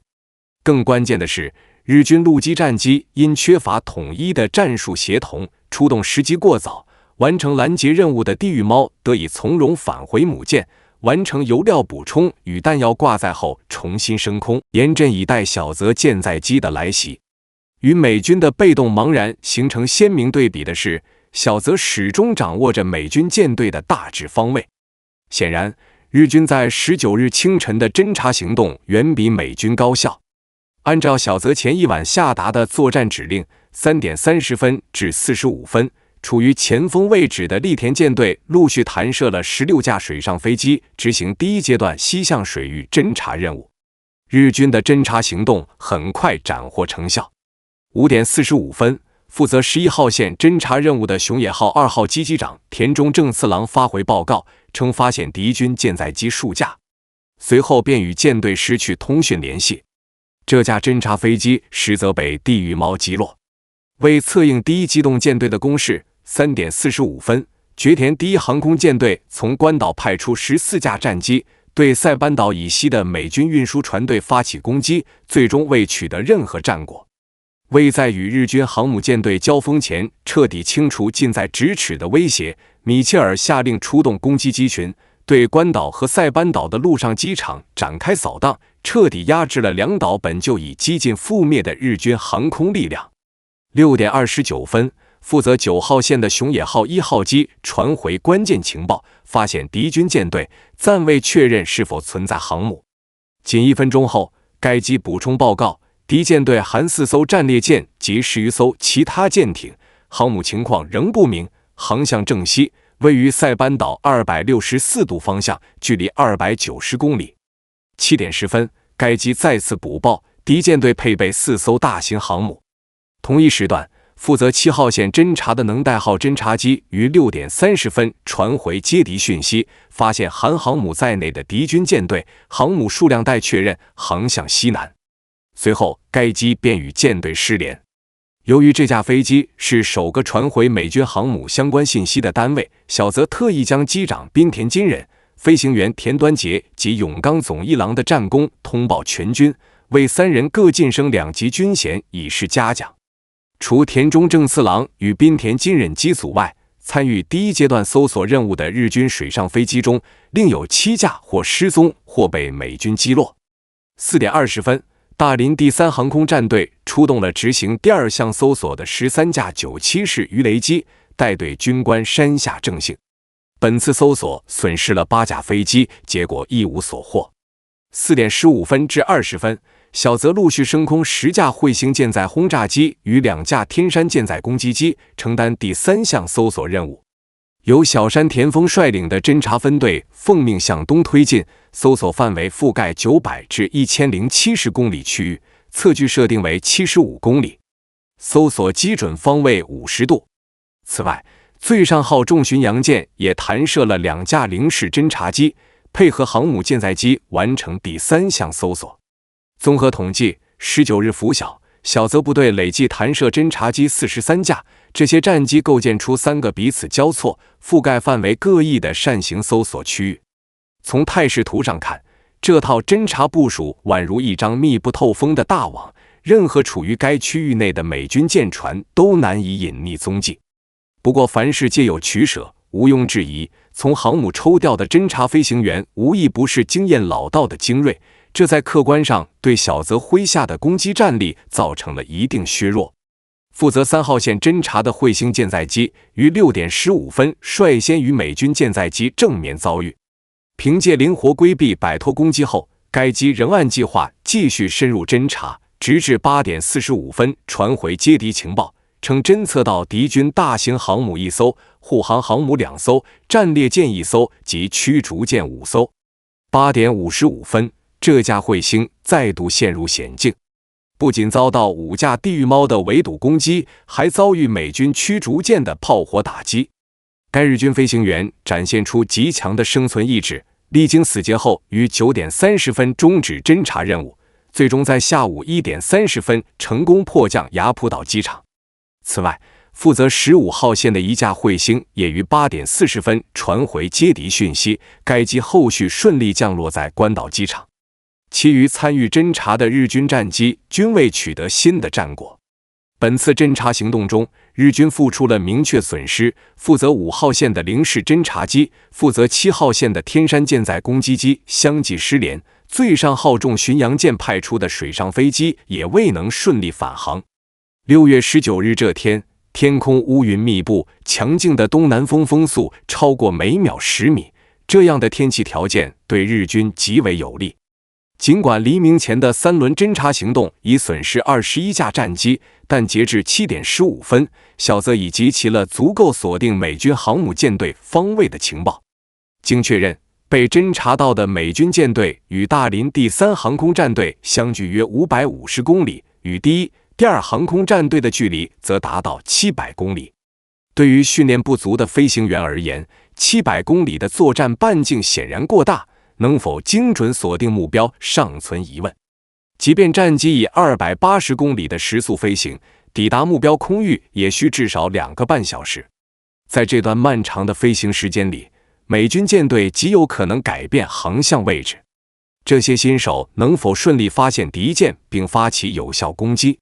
战场态势瞬息万变，小泽此时已没有犹豫的余地，当即下定决心，立即发起攻击。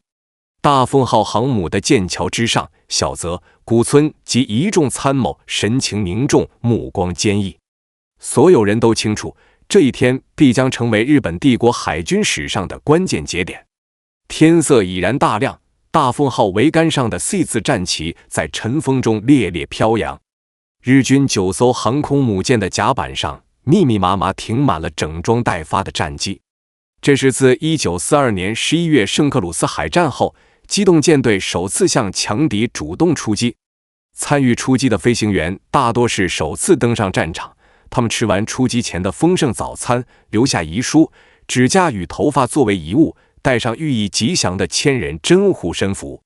在地勤人员的注目下，面带从容笑意，跨入座舱。随着大林一声令下，最前方的第3航空战队率先放飞了攻击机群。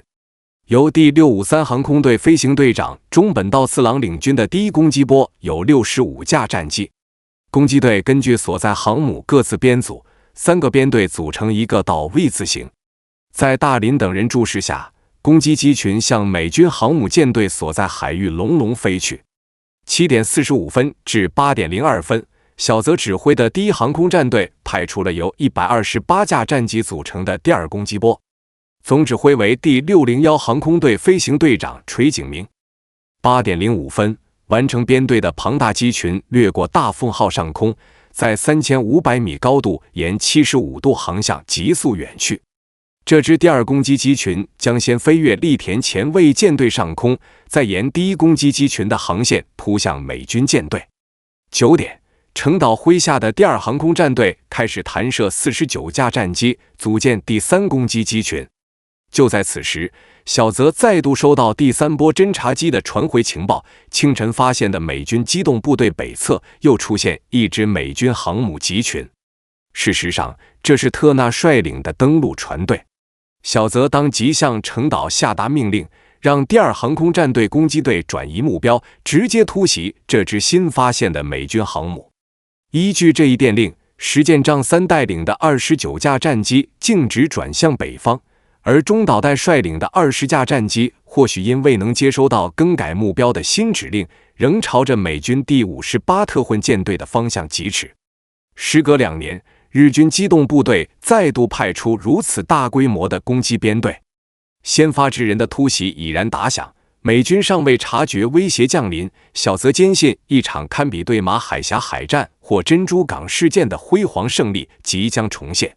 小泽带着一众幕僚满心期待地目送攻击机群远去，却浑然不知一场致命危机已从水下悄然逼近。6月19日7点03分，美军潜艇大青花鱼号上浮至水面执行巡航任务。仅13分钟后，数架日军俯冲轰炸机的身影出现在空中，他们大概率是此前出发执行侦察任务的日机。见此情形，大青花鱼号被迫紧急潜入水下规避风险。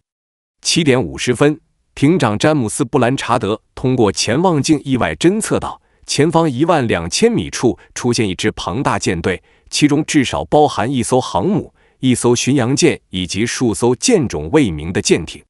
布兰查德深知美军航母此时均部署在塞班岛近海，这片海域出现的航母无疑隶属于日军。布兰查德立即拉响战斗警报，下令潜艇左转加速，沿272度航向推进。在持续跟踪5分30秒后，他再度发现2艘大型航母及数艘驱逐舰的踪迹。此时，潜艇正处于一艘大型航母的329度方位，他当即选定该航母作为首要攻击目标。当时布兰查德还不知道那正是小泽的旗舰大凤号。8点01分，大青花鱼号在8200米距离上成功锁定目标。然而仅1分钟后，一艘日军驱逐舰突然闯入航母与潜艇之间的水域。显然，这艘小型驱逐舰并未被布兰查德放在眼里，他随即下令潜艇向北航行，直接从驱逐舰前方穿越，继续逼近既定攻击目标。8点04分，大青花鱼号与目标的间距缩短至4800米。布兰查德向右调整50度航向，让鱼雷的预定航迹与目标形成90度垂直夹角。此刻，大凤号右后舷有2艘驱逐舰警戒，左后方一艘巡洋舰与航母的距离保持在5500至7300米之间，空中更有数架日军反潜巡逻机盘旋。周遭强敌环伺，布兰查德很清楚自己仅有一次发起攻击的机会。8点09分，他果断下达发射鱼雷的指令。6枚鱼雷从停手鱼雷发射管呼啸而出，径直扑向眼前的装甲航母大凤号。彼时，日军正忙着放飞攻击机群，所有人的目光都聚焦在甲板上空的战机上，全然没有留意海面下骤然划出的几道白色雷迹。更不为人知的是，大青花鱼号的瞄准镜出现故障，导致射出的鱼雷出现了航迹偏差。大凤号正以27节航速迎风疾驶，布兰查德发射的前4枚鱼雷擦着舰尾掠过，只在航母巨大的尾流里留下几缕转瞬即逝的白痕。第一中队俯冲轰炸机飞行员小松幸男恰好在此时无意间瞥见了急速逼近的鱼雷航迹，他当机立断，驾驶座下的彗星轰炸机朝着直冲航母的鱼雷发起了自杀式俯冲，最终在距离航母仅100米的位置撞向鱼雷。伴随着一声震耳欲聋的巨响，海面上陡然腾起一道冲天水柱，小松的战机与鱼雷同归于尽。然而他们的奋勇献身终究没能彻底挽救大凤号。8点10分，布兰查德发射的第6枚鱼雷精准命中航母，落点正处于第54号雷谷右舷水线之下的航空汽油箱位置。剧烈的爆炸瞬间席卷舱室，有人被冲击波狠狠灌向舱壁，有人直接从扶梯上滚落。技术大佐岩山侧一旋风般冲进防空指挥所，一名从底舱匆忙跑来的水兵向他报告，只有升降机受损，其余部位暂无大碍。身披厚重装甲的大凤号果然名不虚传。岩山随即下令在桅杆上升起一面信号旗，其语的内容简洁而镇定：本舰战斗航行无碍，请各不放心。布兰查德射出的鱼雷终究还是给大凤号留下了难以挽回的损伤。由于爆炸点距离航母前部升降机过近，剧烈的冲击波直接导致升降机电力系统瞬间瘫痪，整台设备被卡在半空中动弹不得。当时大凤号的第一攻击波战机早已升空，地勤人员正忙着将第二攻击队的战机从机库转运至飞行甲板，这项关键作业因升降机故障被迫戛然而止。小泽心急如焚，连连催促损管部门争分夺秒抢修，务必尽快恢复航母的作战能力。损管队员们仓促从士兵舱室搬来木架、桌椅等临时材料，手忙脚乱地将爆炸造成的破洞封堵起来。就在抢修工作紧锣密鼓推进的同时，小泽通过祁宇下达指令，命大凤号上的部分战机转移至瑞鹤号航母，后续也由瑞鹤号负责接应大凤号已出发的第一攻击波战机。日军航母编队外围部署了大批驱逐舰警戒，布兰查德早有防备，在发射鱼雷后立刻下令潜艇紧急下潜撤离。凭借厚重装甲的庇护，遭鱼雷袭击后的大凤号表面上并未显露颓势，小泽依旧伫立在舰桥之上，神色镇定地指挥作战。他只留下一艘驱逐舰继续追击潜艇，自己则率领舰队主力继续向东航行，以此缩短攻击机群完成任务后的返航距离。没人能预料到，美军那枚看似不起眼的第6枚鱼雷即将引发一场颠覆战局的可怕灾难。小泽的战术布局本身并无疏漏，奈何当日时运不济，由以他亲自坐镇的第一航空战队最为倒霉。仅仅在编队出发阶段，第601航空队就有多达8架战机因引擎故障或其他机械问题被迫中途折返。屋漏偏逢连夜雨，厄运接踵而至。8点40分，垂井率领的攻击机群飞经前卫舰队上空时，竟遭到友军炮火的猛烈误击。早在机群距舰队还有90公里时，第3航空战队瑞凤号的雷达就已捕捉到目标，并发出发现不明敌机的警报。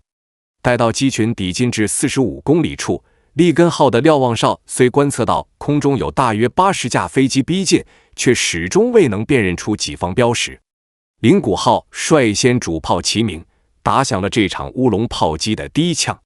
部分舰只起初还心存疑虑，猜测空中机群或许是友军，但眼见有舰纷纷开火，其余舰艇也不再犹豫，争先恐后地加入射击行列，全然不顾目标究竟是谁。直至8点43分，利根号才察觉情况不对，仓促停火，可显然为时已晚。还是大和号最早反应过来，紧急发出信号，空中为我方机群，各舰立即停火。日军此番操作实在令人啼笑皆非。美军舰队明明远在东边的塞班岛近海，从西方舰队后方飞抵的战机，又怎么可能是美军机群呢？日军高射炮素以射程近、准头差著称，在历次防空战中击落敌机屈指可数，这次打自己人却显出了高水准。短短3分钟内，就有2架日机被当场击落，另有8架受伤返航。扣去之前中途返航的8架飞机和撞击鱼雷的小松机组，日军第2攻击波真正飞向美军的只有109架。战斗还未真正打响，日军最大的攻击机群已经损失了 15% 的攻击力量。8点23分，第7大队李中将收到南达科他号舰长拉尔夫·里格斯上校的紧急报告，185度方位发现不明身份目标，距离120海里。4分钟后，阿拉巴马号舰长弗雷德·科特兰上校也发来了类似消息。不明机群来自西方，那几乎可以肯定是日本人。敌机正在快速逼近，李中将立即将上述情况向米切尔做了汇报。米切尔立即命令4个航母大队司令官放飞战斗机。考虑到飞行甲板上那些已经加油挂弹的攻击机可能给航母带来隐患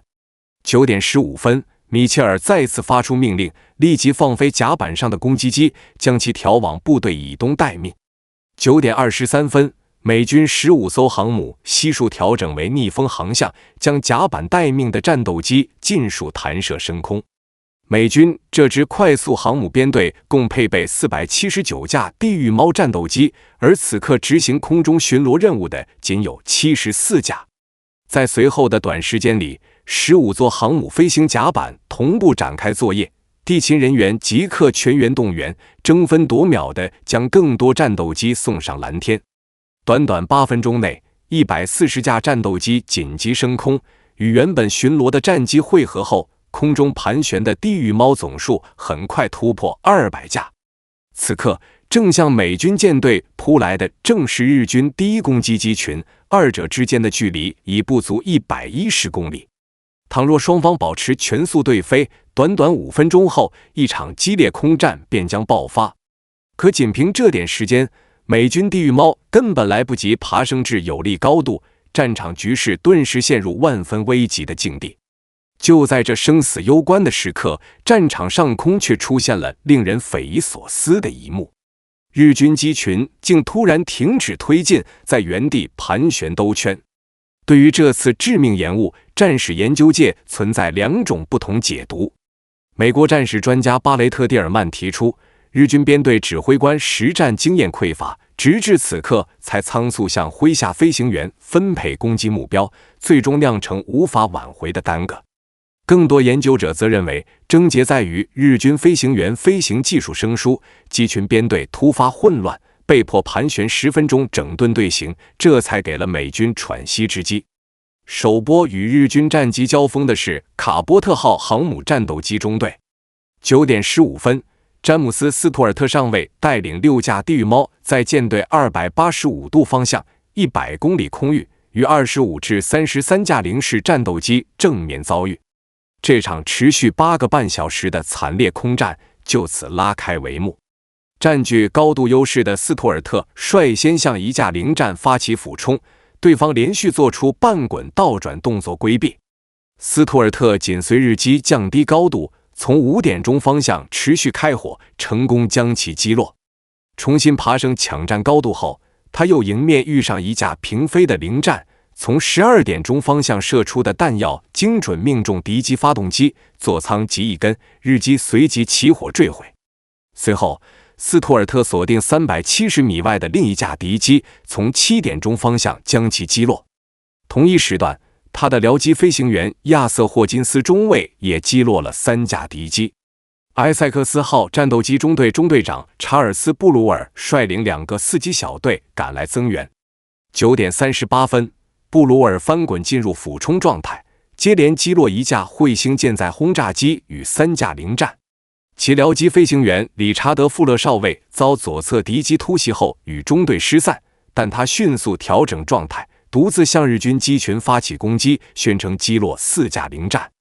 该中队其他飞行员合计宣称击落15架敌机。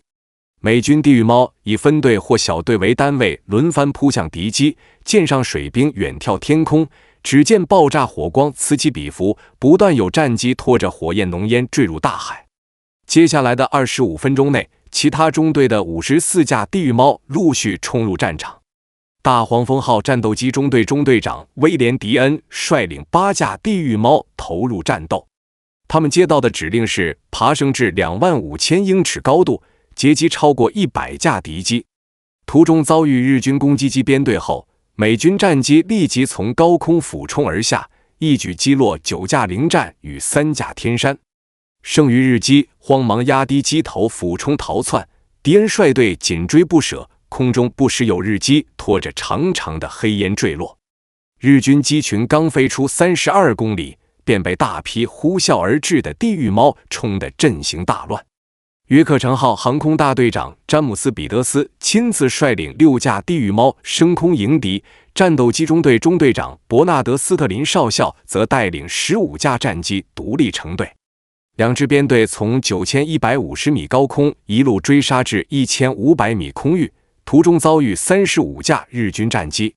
此役美军宣称击落其中30架。日军第一攻击波的绝大多数战机尚未抵近美军舰队核心区域便被击落，尤其是那些挂载炸弹的零式战斗机，在地狱猫的凌厉攻势下，别说组织有效反击，连勉强招架都难以做到。短短数分钟的交火，日军便折损8架零战、31架战斗轰炸机以及2架天山舰载攻击机，美军方面仅付出3架地狱猫的代价。仅有极少数日机侥幸突破地狱猫构筑的拦截防线，其中几架战斗轰炸机将目标锁定在第7大队以西18公里处的第106区逐渐分队。9点45分，彼时正以127毫米主炮实施对空拦截的斯托克汉姆号突然遭到2架零战的突袭。舰上水兵原本认定战斗机通常仅能执行扫射任务，并不具备对舰攻击能力。可这2架零战竟做出俯冲动作，还投下了1枚炸弹，这一幕着实令美军官兵大吃一惊。无奈日军飞行员投弹精度太差，炸弹最终在驱逐舰前方1000米的海面炸响。分队其余3艘驱逐舰也迅速开火还击，特文宁号与亚纳尔号各击落1架来袭日机。平心而论，战机想要攻击体型小巧、机动灵活的驱逐舰本就难度极大，更何况执行任务的日军飞行员大多是缺乏实战经验的新手。大批地狱猫升空后，9点29分至45分，美军航母陆续弹射轰炸机与鱼雷机，腾出飞行甲板空间。飞行员接到的指令明确，避免阻碍战斗机行动，尽可能爬升至高空。随后奉命飞往岛屿东侧的安全空域待命。就在地狱猫群全力猎杀日军战机的同时，一支由79架地狱俯冲者轰炸机、28架无畏式轰炸机、46架复仇者鱼雷机构成的突击编队，在45架地狱猫的护航下，对关岛机场发起了轰炸。接连遭遇多轮空袭的关岛基地，紧急向小泽发去预警电报，今日10点起，敌机持续来袭，机场及各类设施损毁严重。收到这份报告的小泽深知遭受重创的角田部队已无力再为自己提供支援。由于无法突破地狱猫与高射炮组成的双重防御网，少数侥幸存活的日机只能将攻击目标锁定在最前沿的美军第7大队。让美军飞行员稍感安心的是，扑向水面舰艇的日机多为零战。这类战机通常不具备对舰攻击能力，但出乎意料的是，这些战斗机并未在高空盘旋掩护，反而像轰炸机一样直接实施俯冲攻击。9点45分，2架日机从明尼阿波利斯号巡洋舰右后方突防，该舰随即与护航驱逐舰卡宁厄姆号一同开炮拦截。9点49分，日军投下的1枚近湿弹在巡洋舰第28号肋骨前方右舷3米处爆炸，船体被震出175个小破洞，3名水兵受伤。爆炸引发的小型火灾很快被美军扑灭。发起攻击的2架日机，1架当场被击落入海，另1架中弹后拖着长长的黑烟仓皇逃逸。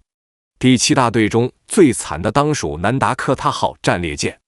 9点48分，4架日机同步向该舰展开突袭，南达科他号立即启动第1、第3炮组还击。1分钟后，1架日机突然脱离编队，突破美军战斗机拦截网，以40至50度角从战列舰左后舷俯冲而下，在100米高度投下炸弹。这枚250公斤的炸弹穿透甲板，在上甲板与主甲板之间猛烈引爆，军官贮舱瞬间被炸毁，万幸当时舱内无人。爆炸当场造成27人阵亡，23人受伤，而这架肇事零战很快被战列舰高射炮击中，坠落在右前舷5500米海域。11点14分，舰长拉尔夫·里格斯上校通过 TBS 向里汇报，左舷75号肋骨处遭1枚炸弹命中，轻微损伤，战斗力未受影响。圣弗朗西斯科号巡洋舰遭到3架零战攻击，3枚近湿弹分别落在舰首、舰尾及右舷外侧海域，所幸未造成人员伤亡。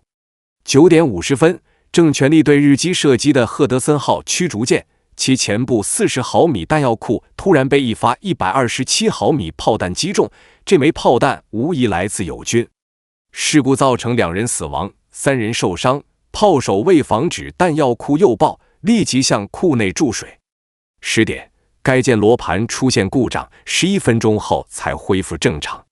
在地狱猫战斗机与舰艇高射炮的双重阻击下，日军第一波攻击以彻底惨败收场。返航的日军飞行员宣称，击落美军战斗机4架，疑似重创1艘航母并引发大火，另有1枚炸弹命中1艘重型航母。但实际情况是，美军仅损失3架战斗机，且3名飞行员全部阵亡。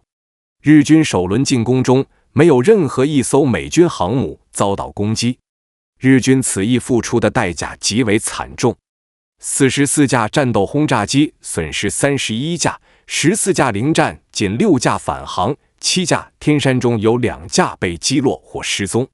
对美军而言，此刻远未到庆祝之时，更大的危机已悄然逼近。受通信组织影响，小泽未能及时掌握第3航空战队第1攻击机群覆灭的战况，仍满心期盼该部能牵制美军注意力，为主力机群的突击扫清障碍。就在第2攻击机群刚启程之际，第1航空战队第3批侦察机传回新情报，关岛西南130公里海域再度发现美军航母编队踪迹。实则日军飞行员报错了方位，他们发现的仍是米切尔麾下的第58特混舰队。据此，小泽判定美军快速航母舰队主力已全数暴露，当即决定集结所有剩余战力，将这支新出现的美军力量一举歼灭。10点刚过，他下令第1、第2航空战队出动第2波攻击机。10点20分，第1航空战队18架战机启动升空程序。这支由千马良人大卫率领的编队，包含4架零战、10架战斗轰炸机及4架天山。因大凤号升降机仍在抢修，部分攻击机需转运至瑞鹤号才能起飞，致使千马机队的升空时间比第2航空战队的第2攻击机群晚了数分钟。10点15分，程岛麾下的第2攻击机群率先放飞。首批升空的是宫内安则带领的编队，含20架零战、29架99式俯冲轰炸机与3架天山。10点30分，阿布善次率领的第2个机群也紧随出发。作为亲历过偷袭珍珠港的资深飞行员，阿布带领的9架彗星被视作第2航空战队的精锐力量，向来是小泽与程岛寄予厚望的核心战力。截至19日11点，小泽已放飞了自己的所有攻击力量。日军的4波攻击共出动舰载机312架。挫败日军首轮攻势后，战场的短暂平静很快被打破。10点07分，美军雷达屏幕上出现了一个规模更为庞大的机群，正是垂井率领的日军攻击编队。此前意外遭友军高射炮误击的第1航空战队第1攻击队，于10点15分开始爬升，10点45分抵达6000米高度。他们早在10点40分就已精准锁定美军航母舰队位置。垂井明与俯冲轰炸机分队指挥官平原正雄几乎同步下达全军突击的指令。有了首轮阻击的经验铺垫，美军此次应对愈发从容。战斗机引导官向舰队西部空域调配了多达162架地狱猫，而日军攻击机群规模达109架。当天最大规模的空战就此爆发。埃塞克斯号航空大队长麦坎贝尔中校获悉日军机群来袭的警报后，亲自率领11架地狱猫升空驰援，奔赴第7大队以西80公里的战场空域。抵达后，麦坎贝尔小队直扑飞在天山鱼雷机上方的彗星轰炸机，另外2个小队的8架战机则在高空与零式战斗机缠斗。麦坎贝尔一马当先冲向日军鱼雷机编队发起凌厉攻势，一口气击落5架彗星。击落第5架敌机后，他环顾战场，眼前的景象令他毕生难忘。坠落的日机在海面激起一连串水花，四周还散落着5颜6色的降落伞。战争结束时，麦坎贝尔以34架击落战绩成为美国海军航空兵头号王牌，获颁美军最高荣誉勋章。另一边，亚历山大·弗拉丘中尉正加大油门爬升，抢占有力攻击阵位，战机却突发故障。他一边艰难操控战机挣扎爬升，一边眼睁睁看着中队长保罗·布伊少校率领8架战机直冲高空，将自己远远甩在身后。在距列克星敦号96公里处，约70架敌机分布在4800至6000米空域盘旋。弗拉丘无奈原地待命，此时他发现风挡玻璃布满大片油迹，显然发动机出现漏油故障。咒骂运气糟糕的同时，弗拉丘瞥见40公里外有3架敌机，当即加速逼近。很快，他在左下方发现一大群列队袭来的日机，数量至少50架。弗拉丘找准时机，向数架彗星发起突袭，短短几分钟就击落3架。此时，他已逼近美军舰队，因敌机数量过多，仍有少数漏网之鱼冲向舰队核心区域。弗拉丘随即朝着3架呈纵队飞行的彗星追去。第一架日机俯冲时，突然冒起浓烟，已被驱逐舰高射炮命中。他看到另一架日机正朝驱逐舰俯冲，立刻加速拦截，在对方下降约1/5高度时将其击落。这场传奇空战中，弗拉丘仅用8分钟，360发子弹就击落6架日机，平均每挺机枪仅需发射10发子弹便能斩获1胜。他的队友们也协同作战，合力击落16架敌机。在不到20分钟的外围拦截战中，日军超过70架战机被击落，美军仅损失6架地狱猫，3名飞行员阵亡。尽管美军战机在空战中占据绝对优势，但日军机群规模庞大，仍有约30架日机拼死突破了地狱猫的外层拦截线。此刻，抵御日军空袭的重任落到了负责内层防御的巡逻战斗机肩上。这些飞行员早已摩拳擦掌。企业号战斗机飞行员戈登上尉便是其中一员，他率领一个4机小队拦截了4架正冲向企业号的天山舰载攻击机。当时戈登小队的航向为250度，在战列舰队西南10至15英里处，戈登望见侧下方有4架敌机飞来，他随即向己方报告，将这些天山误判为彗星。彼时他们所处高度约15000英尺，右侧还有几架疑似携带副油箱的零战。戈登小队并未理会这些零战，他们当即锁定了更具威胁的目标，也就是那几架携带鱼雷的日军攻击机。当戈登小队追击着敌机从南面逼近美军战列舰时，戈登率先击落了一架被误判为彗星的天山。随后在低空区域，他又击落了第2架敌机。此时舰队发射的防空炮火已变得极为密集的弹雨将距离舰队中央5英里的海面搅得浑浊不堪。戈登驾驶战机降至离海面仅50英尺的超低空，开始向第3架敌机发起攻击。放眼望去，漫天的炮火与飞溅的水柱无边无际。就在这时，那名日军飞行员投下鱼雷，随即右转躲避炮火，戈登抓住这一瞬间将其击落。他不禁怀疑那名日军飞行员投雷时是否已进入有效射程。最终第4架日军鱼雷机仓皇逃脱。此前2架敌机投下的鱼雷均未命中任何目标，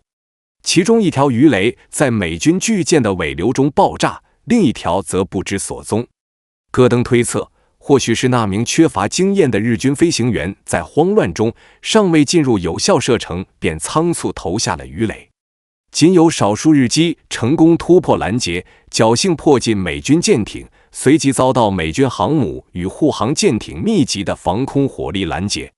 10点54分，黄蜂号航母的8号20毫米防空炮组在舰体右后方空域发现3架可疑飞机，其中2架初步判断为友军战机，唯一一架确认身份的日军彗星俯冲轰炸机从舰岛右后方发起突袭。见此情形，航母3座防空炮组当即展开集火射击，瞬间倾泻出282发炮弹。这架彗星在投下炸弹后飞至航母前方空域，机身已因中弹燃起熊熊烈火。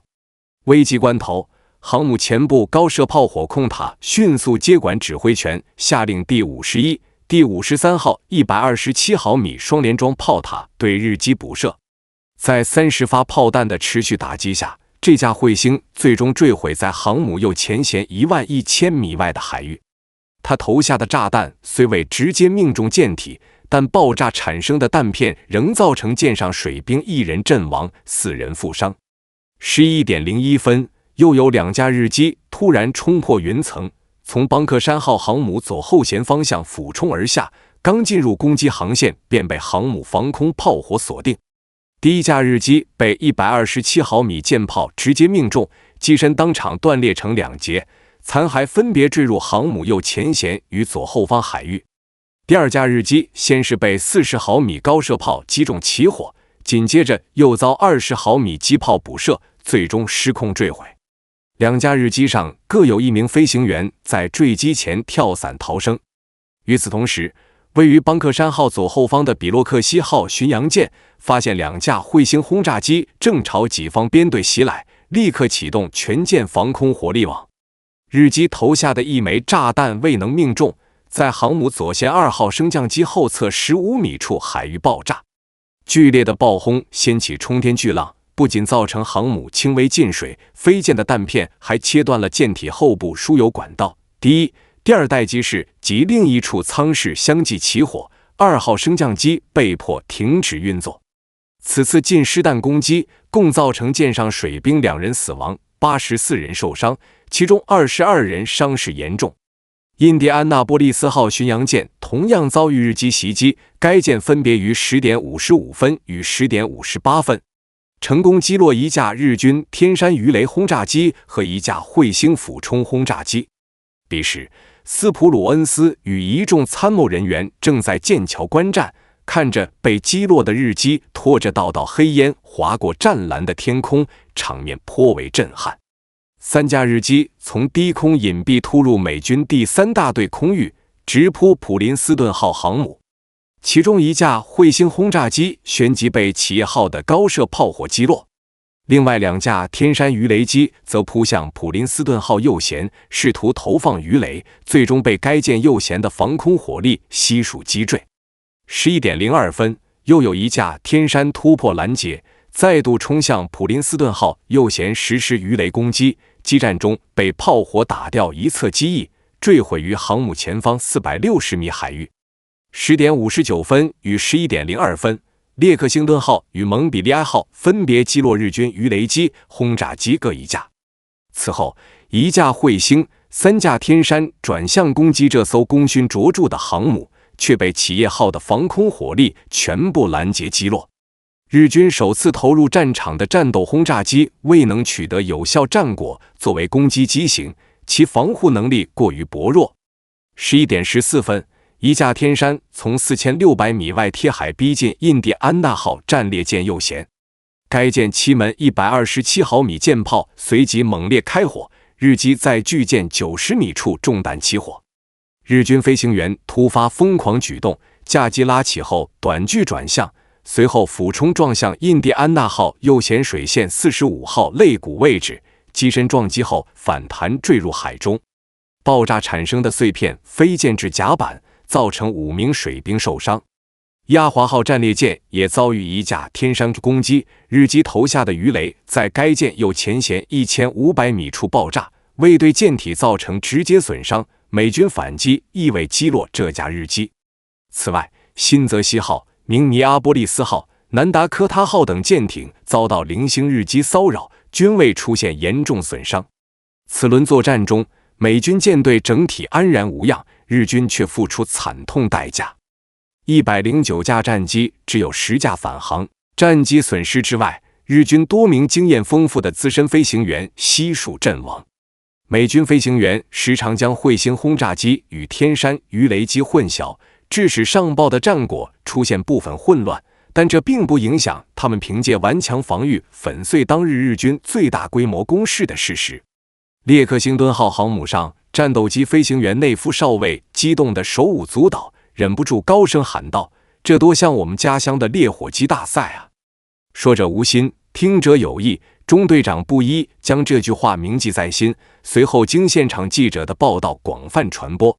自此，这场太平洋战争中规模最大的海空对决便以马里亚纳烈火鸡的名号载入史册。大凤号航母上，小泽始终未能接获攻击部队传回的战报。11点，他致电攻击编队指挥官垂井明，攻击行动是否结束。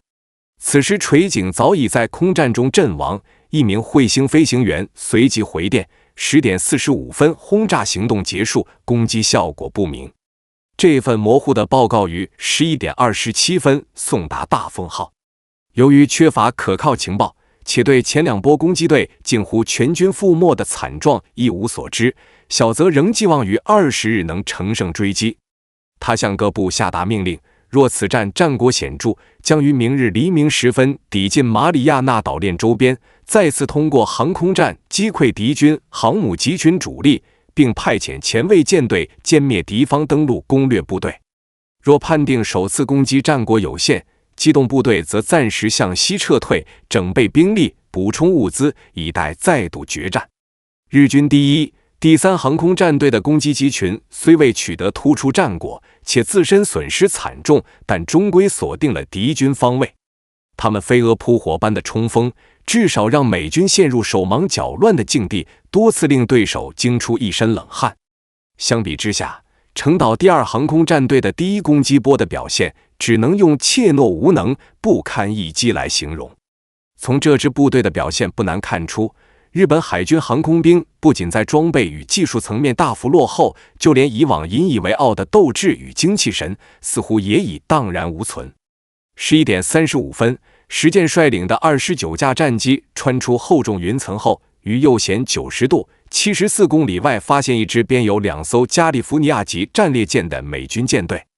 因任务核心是打击美军航母，石见当即放弃攻击该舰队，转向90度方向继续飞行。11点45分抵达预定海域时，海面空空如也，连美军航母的踪迹都未曾发现。石见随即展开搜索，直至11点55分仍毫无收获。这一失误虽延误了大量时间，却意外让他的部队避开了美军防御最为严密的正面区域。12点整，石见决定调整方向，转而攻击此前发现的美军战列舰，前方却突然出现40余架地狱猫战斗机的身影。事实上，石见显然出现了误判，前方逼近的仅是大黄蜂号航母起飞的12架地狱猫。尽管日军战机在数量上占据绝对优势，美军飞行员却毫无惧色。尤金·雷蒙德中尉从6100米高空俯冲而下，伴随机枪的连续扫射，一架零战应声坠落。随后，雷蒙德垂直爬升，发起2次攻击，却未能命中。那架零战突然正面爬升，致使他射出的子弹全部脱靶。紧接着，雷蒙德从3600米高度俯冲至600米，死死咬住一架零战，并将其击落。保罗·多尔蒂少尉与威廉·勒夫日中尉联手缠斗3架零战，成功将其中2架击落海中。约翰·奥布里恩中尉和厄灵·扎斯克中尉则俯冲攻击了4600米高度的15架零战，击落1架后，剩余日机仓皇逃逸。两人明显察觉到日军飞行员的斗志已彻底瓦解。此时，日军实际仅损失6架零战和1架天山。但已成惊弓之鸟的石见眼见地狱猫逼近，当即下令转向235度方向撤退。期间，石见曾3次停留，等待脱离编队的战机归队，但其攻击队早已陷入溃散状态。12点30分，在迟迟未能等到有机后，石见率队径直返航，于下午4点45分降落在第2航空战队的3艘航母上。另一边，中岛率领的20架战机在70度方位360公里处同样未能发现美军舰队，最终与石见一样直接掉头返航。相较于前2波攻击队，石见机队损失最小，核心原因便是他们主动避战，全程未发生像样的交火。12点19分，一架脱离编队的零战突然穿出云层，悄然逼近哈里尔少将麾下的第4大队。美军尚未做出反应，该机便向埃塞克斯号投下炸弹，落点距航母右前舷仅18米。日军此次攻击运气极差。12点20分与25分，新泽西号、亚华号战列舰先后发现有零战被地狱猫追击至第7大队防区。新泽西号在2架友机分别撤离后，才向被追击的日机开火，将其击落在舰尾外侧海域。结合时间推算，这些日机应隶属于石见机队。日军的攻势接连不断。下午2点左右，最后一波攻击机群逐步接近美军舰队，却遗憾地偏离航向，飞至第58特混舰队以南180公里、关岛西南150公里的海域。在海上未发现目标后，日军机群拆分3路，千马率领的18架战机直接掉头返航，阿布带领的15架战机飞往罗塔岛，其中3架中途折返航母。宫内麾下的50架战机因燃油匮乏，转向关岛方向飞去。下午3点23分，阿布率领的小机群在飞往罗塔岛途中，意外绕开了地狱猫构筑的防御线，突然闯入蒙哥马利第2大队上空。日机随即调整方向，向黄蜂号、邦克山号航母及莫比尔号轻巡洋舰发起攻击。邦克山号再次被一枚小型炸弹命中，损伤轻微。在美军舰艇的高射炮火打击下，9架日机未能返航。阿布为确认战果，便迅速脱离战场，直奔罗塔岛那座仅有一条跑道的小型机场。此时其身后已无一架僚机跟随，除一架受损的彗星轰炸机在关岛机场迫降外，其余10架战机全部失踪。毫无疑问，他们已成为美军飞行员晋升王牌的战绩。当阿布对准跑道准备降落时，身后突然传来一阵机枪扫射声，他紧急纵身跳出座舱，座机随即坠入丛林。跳伞后的阿布被岛上海军警备队营救。由于第1机动舰队惨败撤退，阿布无法返回母舰，而美军未对罗塔岛发起进攻，使其最终成为幸运。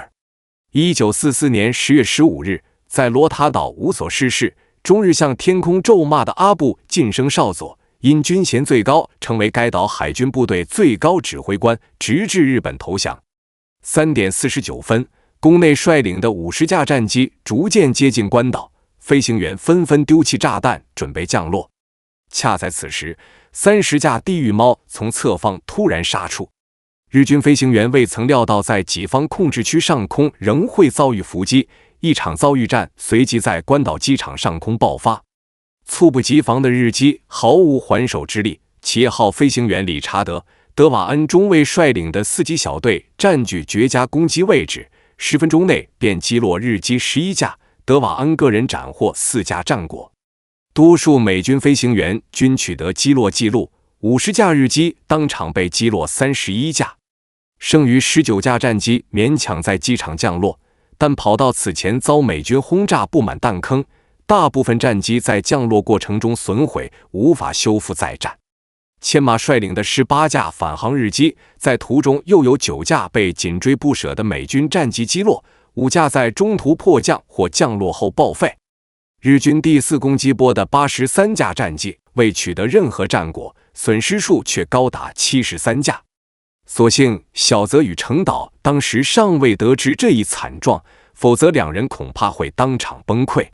自7点30分，贝鲁森林号派出战机群前往关岛上空侦察敌情，至下午4点左右才与日机在关岛降落。这场规模空前的海空大战持续了整整8个半小时。7点25分起，小泽连续出动4波攻击机群，共计327架战机突袭美军舰队，最终损失221架，仅106架幸存，且几乎未对美军航母造成实质性损伤。战斗中，美军损失战机23架，另有6架因故障坠毁，阵亡飞行员14人。上述数字还包含1架被友军误击的战机。战果统计出来后，美日空战损失比竟高达1比10，日机生还率仅 28%， 美军舰队的损伤又是何等轻微。谁会想到，仅1年半之后，美日海军航空兵的实力悬殊竟达到如此地步。潜艇作为水下潜行的隐秘杀手，往往需独自续航数日、数周甚至数月，方能觅得一次攻击良机。10点12分，美军的好运降临。科斯勒通过潜望镜发现6公里外有4架飞机正掠海飞行。声纳兵随即汇报，同一方位探测到舰船发动机的噪音。科斯勒仔细向该方向观察，前方浮现出无数巨大的桅杆，但他无法分辨舰船上悬挂的国旗，对方有可能是美军舰艇。经过进一步细致观察，他不禁脱口：好家伙，是太阳旗！科斯勒共发现4艘日军舰艇，从飞行甲板上方的平面雷达发射器判断，其中1艘无疑是航空母舰。甲板上不断有飞机起降，印证了他的判断。这艘航母正是日军大型航空母舰翔鹤号。若双方同向航行，科斯勒的潜艇无论如何也无法追上航母。幸运的是，对水下威胁毫无察觉的翔鹤号正朝着潜艇方向驶来，同时还在持续回收战机。这正是航母最脆弱的时刻。日军航母及护航舰艇上的瞭望哨全都全力搜索空中可能来袭的战机，对来自水下的致命威胁完全没有防备。航母周边必然伴随驱逐舰护航，且数量不止1、2艘。科斯勒深知自己仅有一次攻击良机。当时翔鹤号身旁护航的是普风号驱逐舰及另外2艘巡洋舰。他随即召唤副艇长与鱼雷军官来到潜望镜前，共同核实观察结果与作战判断。通过观察发现，目标舰桥顶部后侧矗立着床垫状雷达天线，甲板上正有战机起飞，前部还排列着多架飞机，可明确判定为日军大型航母。3人最终决定冒险出击。当潜艇前行至距航母仅1100米处时，科斯勒果断下达攻击指令。此时刺旗号航向25度，前伸18米，而翔鹤号航向115度，航速25节。11点18分，首枚鱼雷从艇首高速射出，随后又有5枚鱼雷以8秒间隔相继冲出鱼雷管。第5枚鱼雷发射完毕后，科斯勒立即下令向载水舱注水。第6枚鱼雷射出时，刺旗号已开始急速下潜。50秒后，前方传来震天的爆炸声，随后这一巨响又接连出现3次。科斯勒发射的首枚鱼雷精准命中翔鹤号的航空汽油舱。7秒后，第2枚鱼雷击中3号与5号锅炉舱之间的防水舱壁。第3枚鱼雷炸中舰桥前方舰体内的弹药库。第4枚则命中距舰首不足20米的位置。除中途岛海战外，全程参与所有航母对决的翔鹤号瞬间沦为人间炼狱。烈火从被炸穿的汽油罐中喷涌而出，一路蔓延至舰桥的飞行员待机室，多名待命飞行员被严重烧伤。大火迅速穿透机库甲板，引爆了停放在此刚刚完成加油挂弹的战机，一连串讯爆彻底炸毁了中部升降机。升降平台从滑轨脱落，数名操作员当场被砸身亡。当时航母正进行补给作业，燃油管道内灌满航空汽油，火焰随即沿管道快速蔓延，机库甲板俨然变成一座巨大的焚尸炉。烈火还引爆了传送带上堆放的各类弹药，一连串惊天巨响后，水兵的残肢断臂遍布甲板。美军鱼雷在航母右舷前部与中部撕开4个大口子，命中舰首的鱼雷更是直接洞穿舰体。汹涌海水涌入锅炉舱，失去动力的航母出现严重右倾。为维持舰体平衡，舰长松原博下令向左舷部分舱室注水，水兵操作时矫枉过正，注入水量过多，导致航母转向左倾，但舰体倾斜加剧的趋势总算得到控制。舰体前部的2个大洞致使翔鹤号舰首逐渐沉入水中。正午时分，失去动力的翔鹤号如同垂死的巨鲸，瘫伏在海面上动弹不得，渐渐脱离主力编队。发射6枚鱼雷后，科斯勒立即指挥潜艇急速下潜。仅2分钟后，第1艘日军驱逐舰便分2次投下8颗深水炸弹，在潜艇前方、上方及侧面相继爆炸。很快，又有2艘驱逐舰加入反潜攻击。在随后的3小时内，3艘驱逐舰共向潜艇投放106颗深水炸弹，其中56颗爆炸点极为接近潜艇，着实让科斯勒惊出一身冷汗。凭借灵活的机动规避，刺旗号仅遭受轻微损伤。度过最危险的阶段后，科斯勒发现头顶仅剩1艘敌舰。在深水炸弹此起彼伏的爆炸声中，声纳兵报告称，从鱼雷命中敌舰的方向传来其他巨大的水介质噪声。下午1点52分，科斯勒决定冒险上浮，通过潜望镜观察战况。当看到远方的日军航母已化为熊熊燃烧的火炬时，科斯勒心满意足地指挥潜艇下潜，向塞班岛近海隐蔽驶去。声纳兵侦测源自祥鹤号持续不断的连环爆炸。在日军双鹤姊妹舰中，向来有祥鹤为瑞鹤遮风挡雨的说法，珊瑚海海战与圣克鲁斯海战的实战经历均印证了这一点。不过，两度遭遇重创也让祥鹤号的损管队员积累了丰富的实战经验，成为日军海军中顶尖的损控骨干。面对此次危机，水兵紧急关闭通往机库甲板的燃油管线，试图遏制火势蔓延。但命中弹药库的鱼雷同时炸毁了发电机与配电房，导致全舰电力中断，水泵及应急消防设备彻底瘫痪。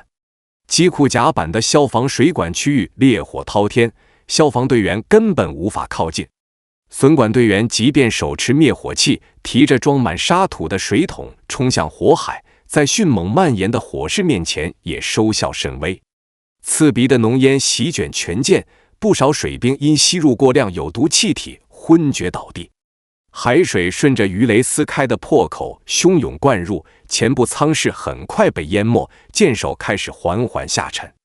下午1点30分，航空燃油与氧气瓶的持续燃烧进一步加剧了火势，烈焰吞噬了飞行甲板，即便是分隔机库的防火板也无法阻挡火势扩散。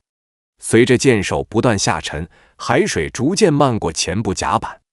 种种迹象表明祥鹤号已回天乏术。舰长松原博下令所有幸存者集结至干舷区域，准备下达弃舰指令。水兵们匆忙将救生艇及各类漂浮物抛入海中，巡洋舰石沈号迅速靠近，试图展开救援。此时舰上火势愈发猛烈，海水涌入甲板下方的大型舱室，航母逐渐呈垂直姿态竖起，甲板上的人员纷纷摔倒或向舰首滑去。部分人不慎坠入敞开的升降机口，坠入下方炽热的火海，化为灰烬。随后，舰体接连发生4次剧烈爆炸。2点08分至11分，祥鹤号以船头朝下、船身垂直的姿态沉入海中。至此，参与偷袭珍珠港的6艘大型航母中，仅余瑞鹤号幸存。石沈号与普丰号驱逐舰全速上前，全力搜救落水人员。最终仅有600人成功获救，多达1263人随舰沉没。与航母一同葬身海底的还有2架天山鱼雷机、5架彗星轰炸机及3架99式俯冲轰炸机。祥鹤号下沉之际，舰长松原博被巨浪从舰桥冲落海中，他拒绝登上救生艇，决意与航母共存亡，但最终被几名水兵强行拖拽至石沈号上，得以幸存。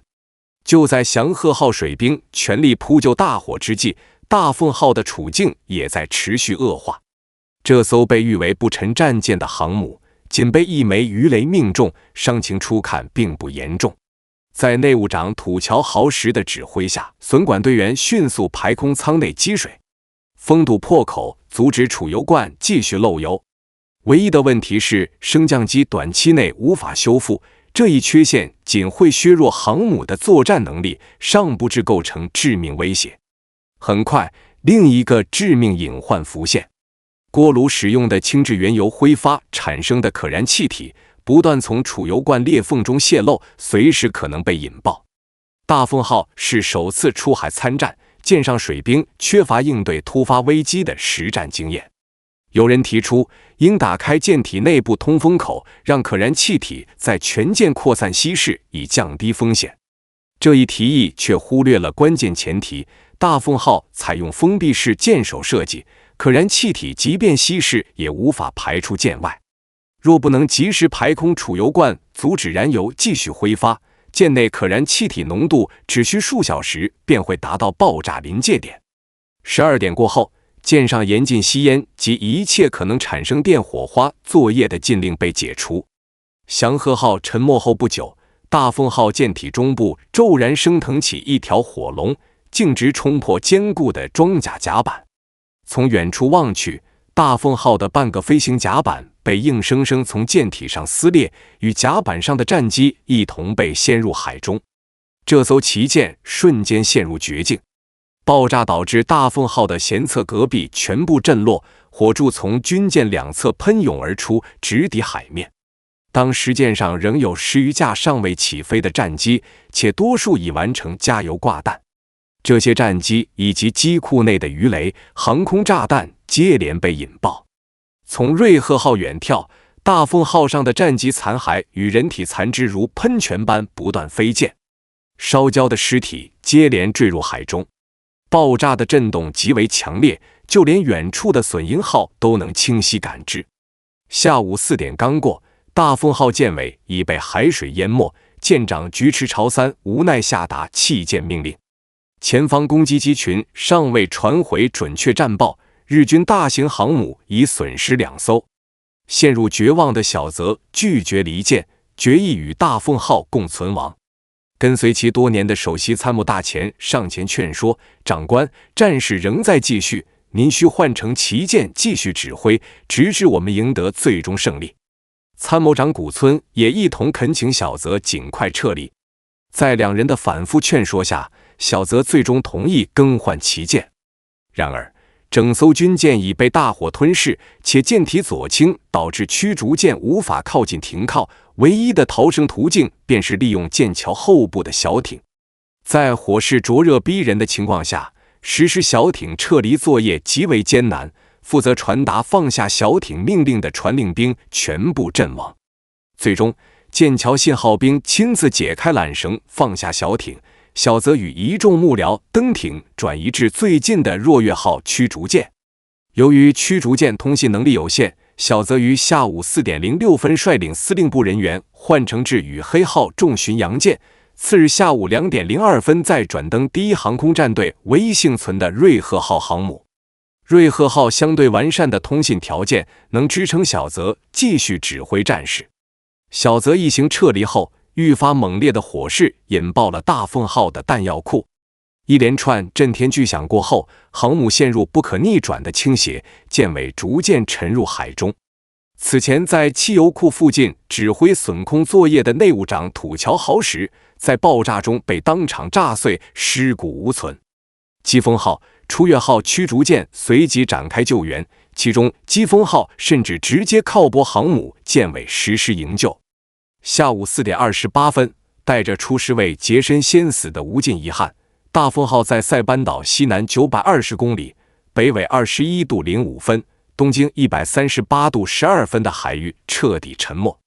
舰上1650名官兵以及3架天山、4架彗星、1架99式俯冲轰炸机和5架零战一同随舰葬身海底。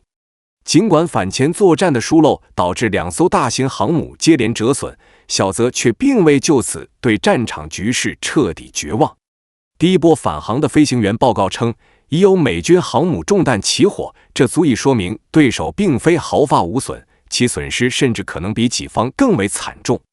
多数战机未能如期归舰，并不代表他们已经战损，更大的可能是按战前制定的战术，因燃油耗尽直接转降关岛或帕劳的陆上机场。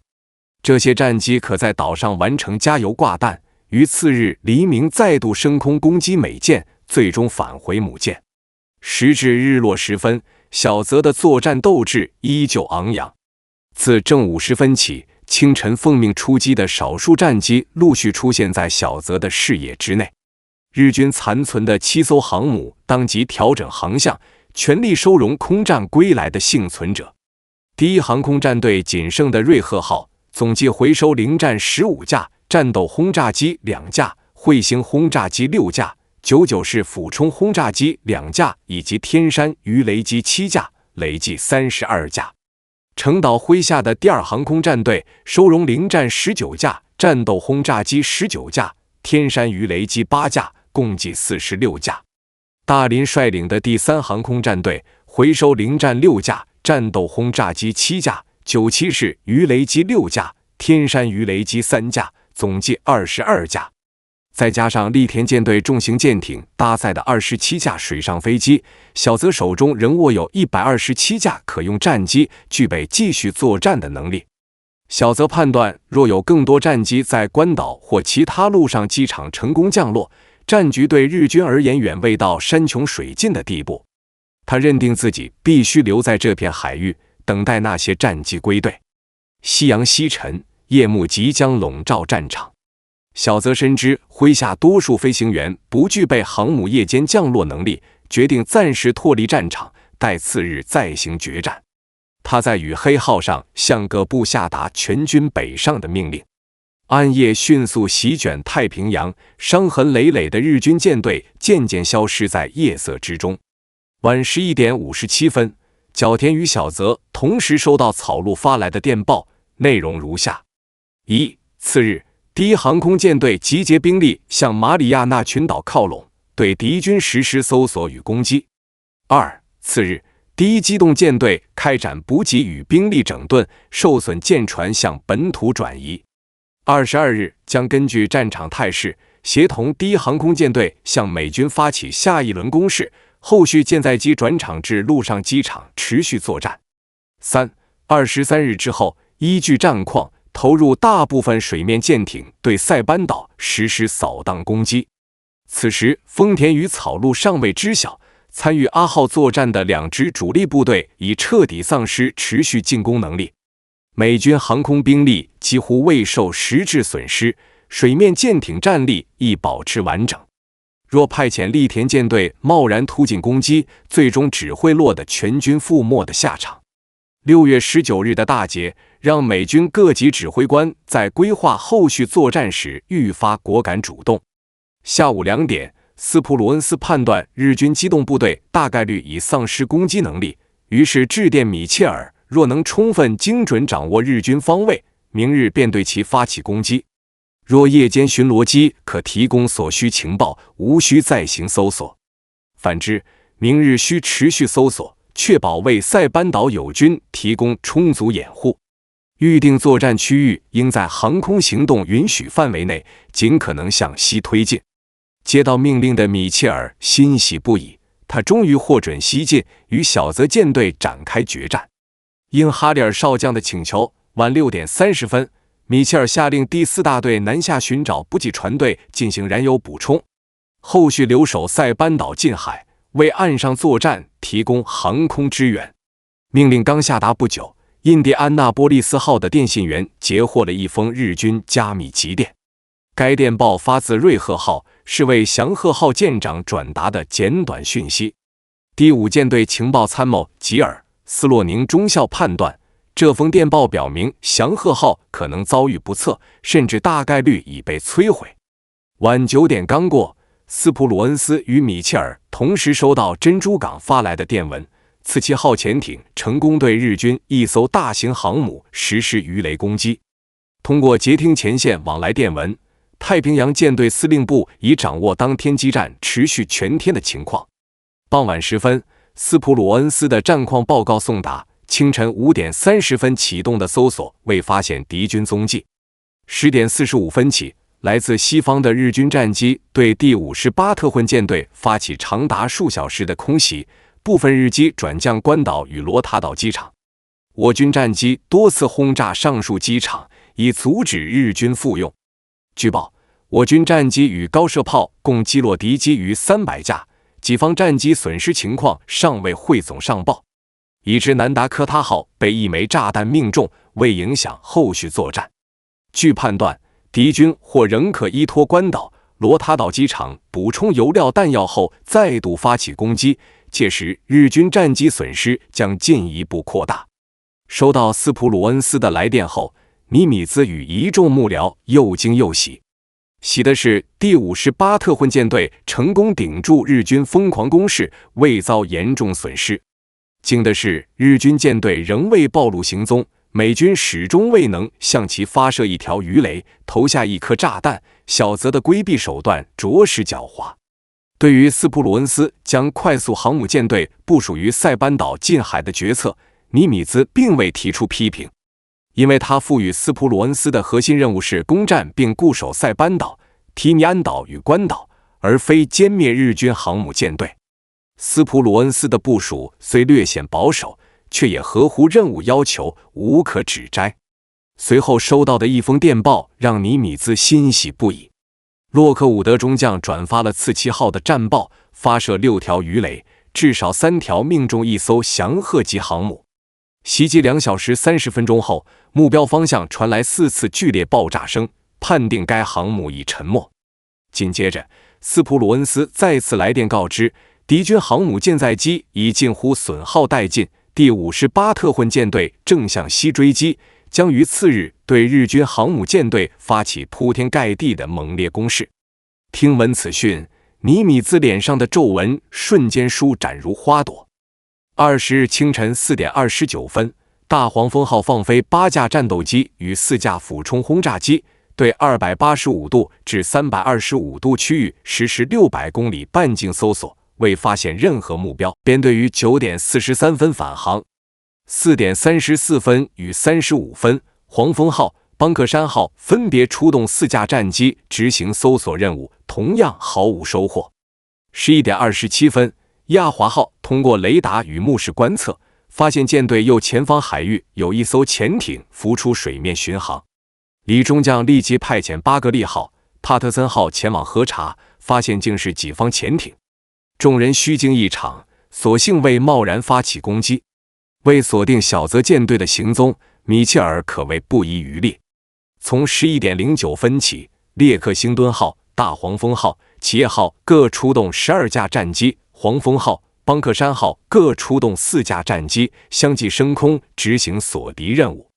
为延长搜索半径，美军鱼雷机特意加挂副油箱，但上午的持续搜索仍毫无进展。事实上，美军当日的搜索范围较日军舰队实际位置短了120公里，而这已是舰载机的最大作战半径。中午时分，美机搜索半径扩大至760公里，却从日军舰队北侧擦肩而过。这一结果让美军倍感焦灼。尽管前一日挫败了日军攻势，但对方舰队如同幽灵般踪迹难寻，明明知晓其存在，却始终无法锁定方位。数百名飞行员只能静坐于待机室，焦急等候着愈发渺茫的出击指令。整个上午未收到任何日军踪迹的目击报告，就连受损日军航母的去向也无从知晓。印第安纳波利斯号的作战室内气氛凝重，紧张的参谋人员不停抽烟，致使室内烟雾弥漫。12点05分，企业号飞行员罗伯特·纳尔逊上尉驾驶复仇者鱼雷机沿295度至305度方向执行搜索任务时，突然发现左侧8公里外有一架日机相向飞行。纳尔逊编队由2架鱼雷机与1架战斗机组成，他并未下令护航战斗机飞行员威廉·维尔特中尉贸然攻击。经验丰富的纳尔逊判断，此时锁定日军航母的位置远比击落1架单机更具战略价值。下午2点19分，纳尔逊在左前方15度56公里外的海面终于发现舰艇高速航行留下的白色尾迹。数分钟后，他通知僚机向自己靠拢，一同爬升至900米高度，穿越前方大片雷雨区后，向左逼近至19公里处，一支黑压压的舰队终于出现在视野中。纳尔逊强压内心激动，立即向企业号发回接敌电报，发现日军航母舰队位置北纬15度，东经135度25分，航向270度，航速20节。敌舰队分为2群，一群向东，一群向西。北群含10艘军舰，南群含12艘舰艇，疑似正在实施补给。大型航母位于北群，日军航母甲板无舰载机。纳尔逊所指的北群，正是小泽率领的第1航空战队，编成为瑞鹤号航母，2艘重巡洋舰，1艘轻巡洋舰及7艘驱逐舰。南群则是程岛指挥的第2航空战队，仍保有3艘航母，1艘战列舰，1艘巡洋舰与8艘驱逐舰。若小泽能撑过当日下午，便可率领剩余舰船完好撤退，而纳尔逊的发现彻底扭转了这一局面。借助浓密云层的掩护，纳尔逊持续跟踪敌舰至下午3点10分。收到长机呼叫后，僚机飞行员詹姆斯·摩尔中尉核查了敌舰位置，发现纳尔逊此前通报的坐标与实际位置存在110公里偏差，随即向长机反馈这一情况。经核对确认误差后，纳尔逊再次向舰队发出纠正电报，现发布敌舰位置纠正信息：北纬15度35分，东经134度30分。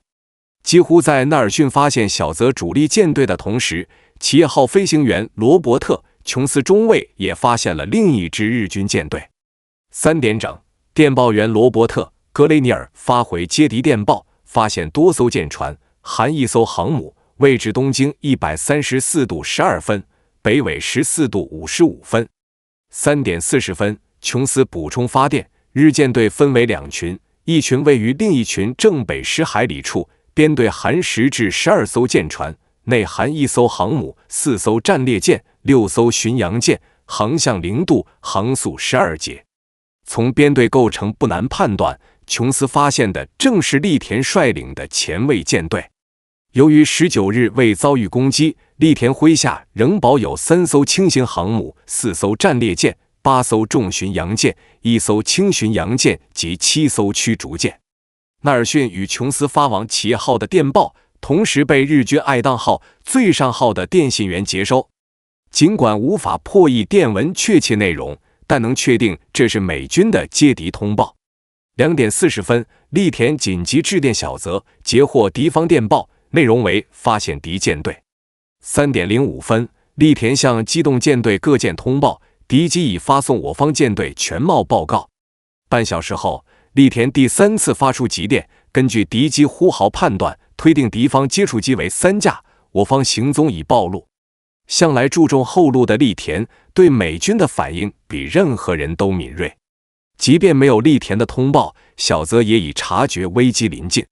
考虑到补给船队距美军最近，小泽立即下达第1道紧急命令：第1、第2补给部队以最快速度向西方规避。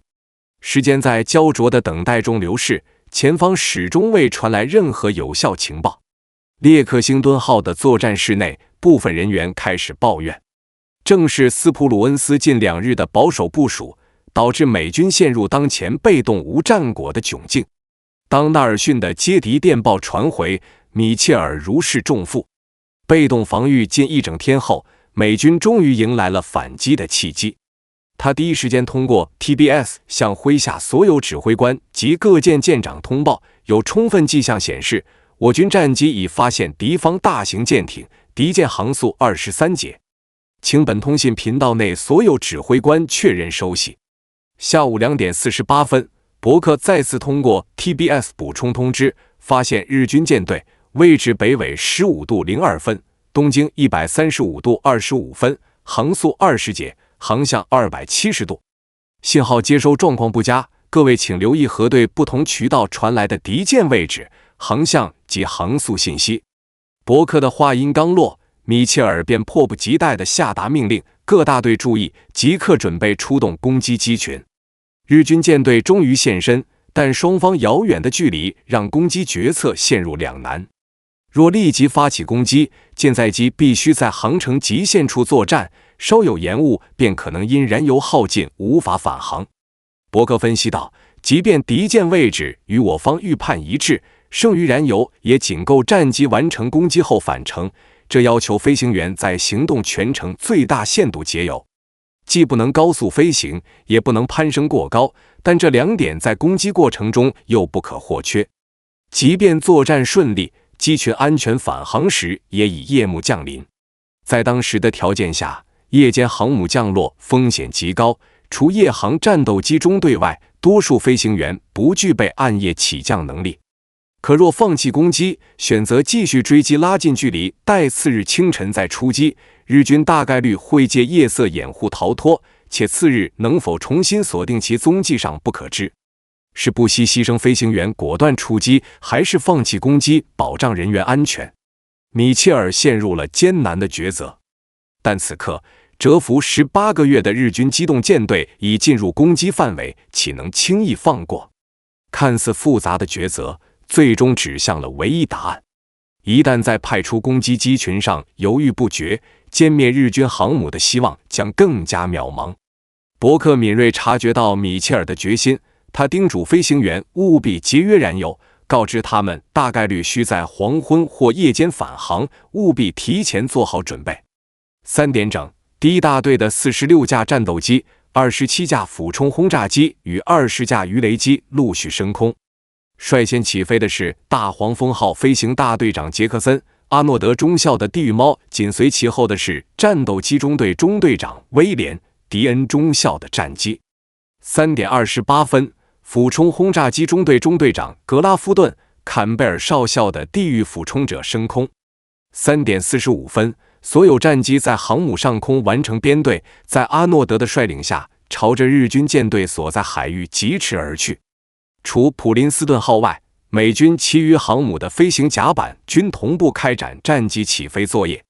此次参战的战机总数达236架，由于5架战斗机、1架俯冲轰炸机与3架鱼雷机中途因故障返航，实际参与攻击的战机仅227架。此次参战的412名机组成员中，包含4名飞行大队长与13名中队长，毫无疑问，他们均是久经沙场的资深飞行员。美军对此次攻击志在必得。小泽始终对后方可能出现的威胁保持高度警惕。尽管前一日战机损失惨重，他仍下令从20日4点30分起，由栗田前卫部队陆续放飞9架水上飞机执行远程搜索任务。5点45分，第3航空战队的瑞凤号、千岁号各派出3架97式鱼雷机协同执行搜索任务。此外，驻硫磺岛的横须贺航空队出动9架陆上攻击机，驻贝里琉岛的第321、第732航空队也派出6架战机配合开展搜索行动。6点13分，负责4号搜索线路的水上飞机发回电报，发现不明身份舰载机飞行方向北偏西。栗田部队派出的9架水上飞机中有3架未能返航。8点40分，小泽下令驱逐舰部队开始接受补给。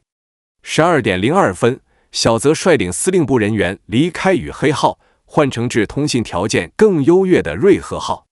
此时他已是第1航空战队仅存的航母。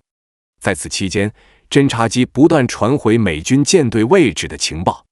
秉持仍对于美军决战抱有幻想的小泽，于2点20分发出电报，机动部队完成作战准备后即刻发起进攻，计划于22日以薄暮航空战攻击敌军航母群，并协同前卫舰队歼灭逼近之敌。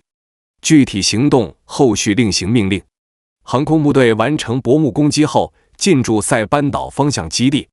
下午1点，第3航空战队也派出2架天山与1架97式鱼雷机执行第2段搜索。负责3号线路的鱼雷机于4点16分发回借敌电报，发现韩航母的美军舰队编成为1艘航母、2艘战列舰及数艘其他舰艇，位置北纬14度20分，东经138度30分，横向向西。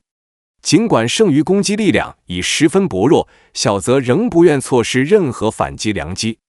短暂斟酌后，他果断决定派出攻击机群，对美军航母实施暗夜雷击。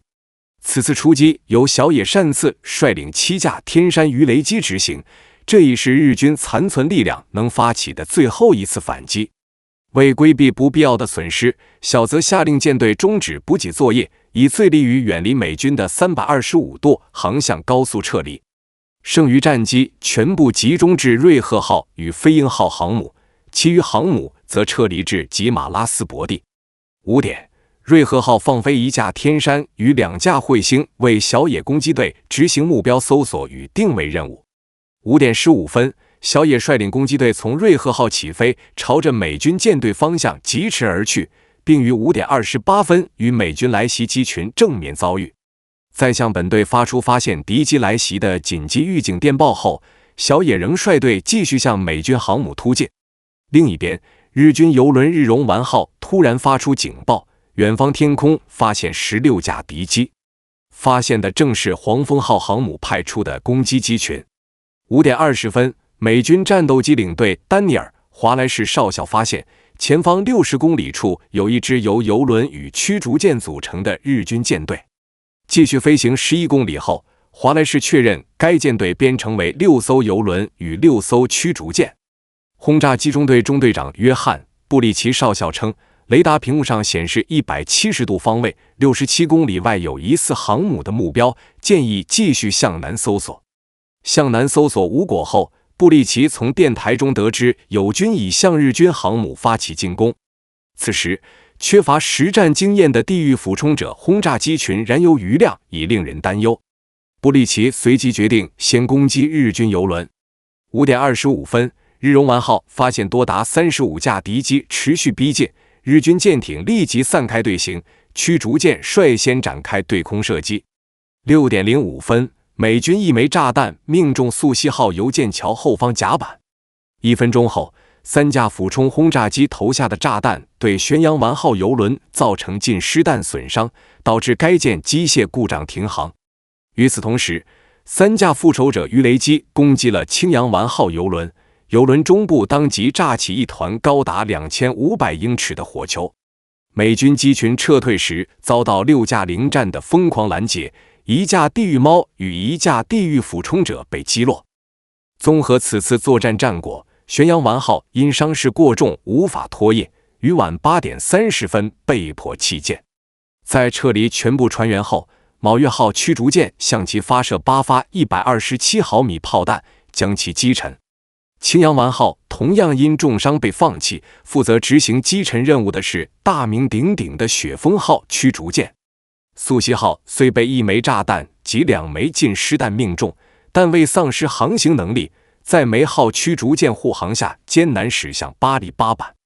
补给船队遭美军攻击的消息传来，日军3支航母舰队即刻陷入紧张戒备状态。5点20分，小泽率领的甲部队率先展开战斗队形。5点28分，瑞鹤号与出月号相继精准捕捉到远方持续逼近的美军机群。5点42分，日军高射炮群骤然开火。大黄蜂号上尉哈罗德比尔率领6架地狱俯冲者率先突前，从4100米高度快速逼近目标。日军各舰立即紧急诱舵规避，力求使舰体与美机来袭方向形成垂直角度，以降低被命中概率。作为亲历过珊瑚海、中途岛、东所罗门群岛海战的资深飞行员，比尔从3700米高度启动俯冲，在逼近至600米高度时投下炸弹，随后拉起战机。在此过程中，战机被日军高射炮炮弹弹片击中，遭受重创。格拉夫顿·坎贝尔少校率领另一支攻击分队，借助日舰北侧的大片云层迂回至舰队西侧，随后顺着风向背向阳光，从航母左前方切入俯冲航线。瑞鹤号继续向右急转规避，但美军攻击机数量过多，很快便有炸弹命中舰体。美军飞行员随即观察到瑞鹤号飞行甲板下方燃起熊熊烈火。尽管损管经验有限，瑞鹤号的损管队员仍展现出出色的专业素养。5点48分燃起的大火被他们在6点07分成功扑灭。瑞鹤号的好运果然未断。就在轰炸机发起俯冲攻击的同时，大黄蜂号鱼雷机队在弗雷德胡佛上尉的带领下，从多个方向对日军舰艇投射鱼雷。此外，约克城号上尉查尔斯·尼尔森率领的5架鱼雷机以及巴丹号战斗机中队也同步对瑞鹤号发起进攻。美军方面声称，此次攻击至少有2条鱼雷命中目标，另有1条鱼雷命中1艘驱逐舰。攻击过程中，尼尔森与罗伯特·卡尔森中尉的战机被高射炮击落，6名机组成员全部阵亡。但事实上，美军此次发射的9条鱼雷均未命中目标。综合美军最终战报，遭约克城号、大黄蜂号、巴丹号3支舰载机大队合力攻击的瑞鹤号被命中11至13颗454公斤炸弹，1颗227公斤炸弹及1条鱼雷，另有4颗227公斤炸弹，1条鱼雷疑似命中。实际情况是，瑞鹤号仅舰桥后方被命中1弹，另承受3颗近失弹冲击。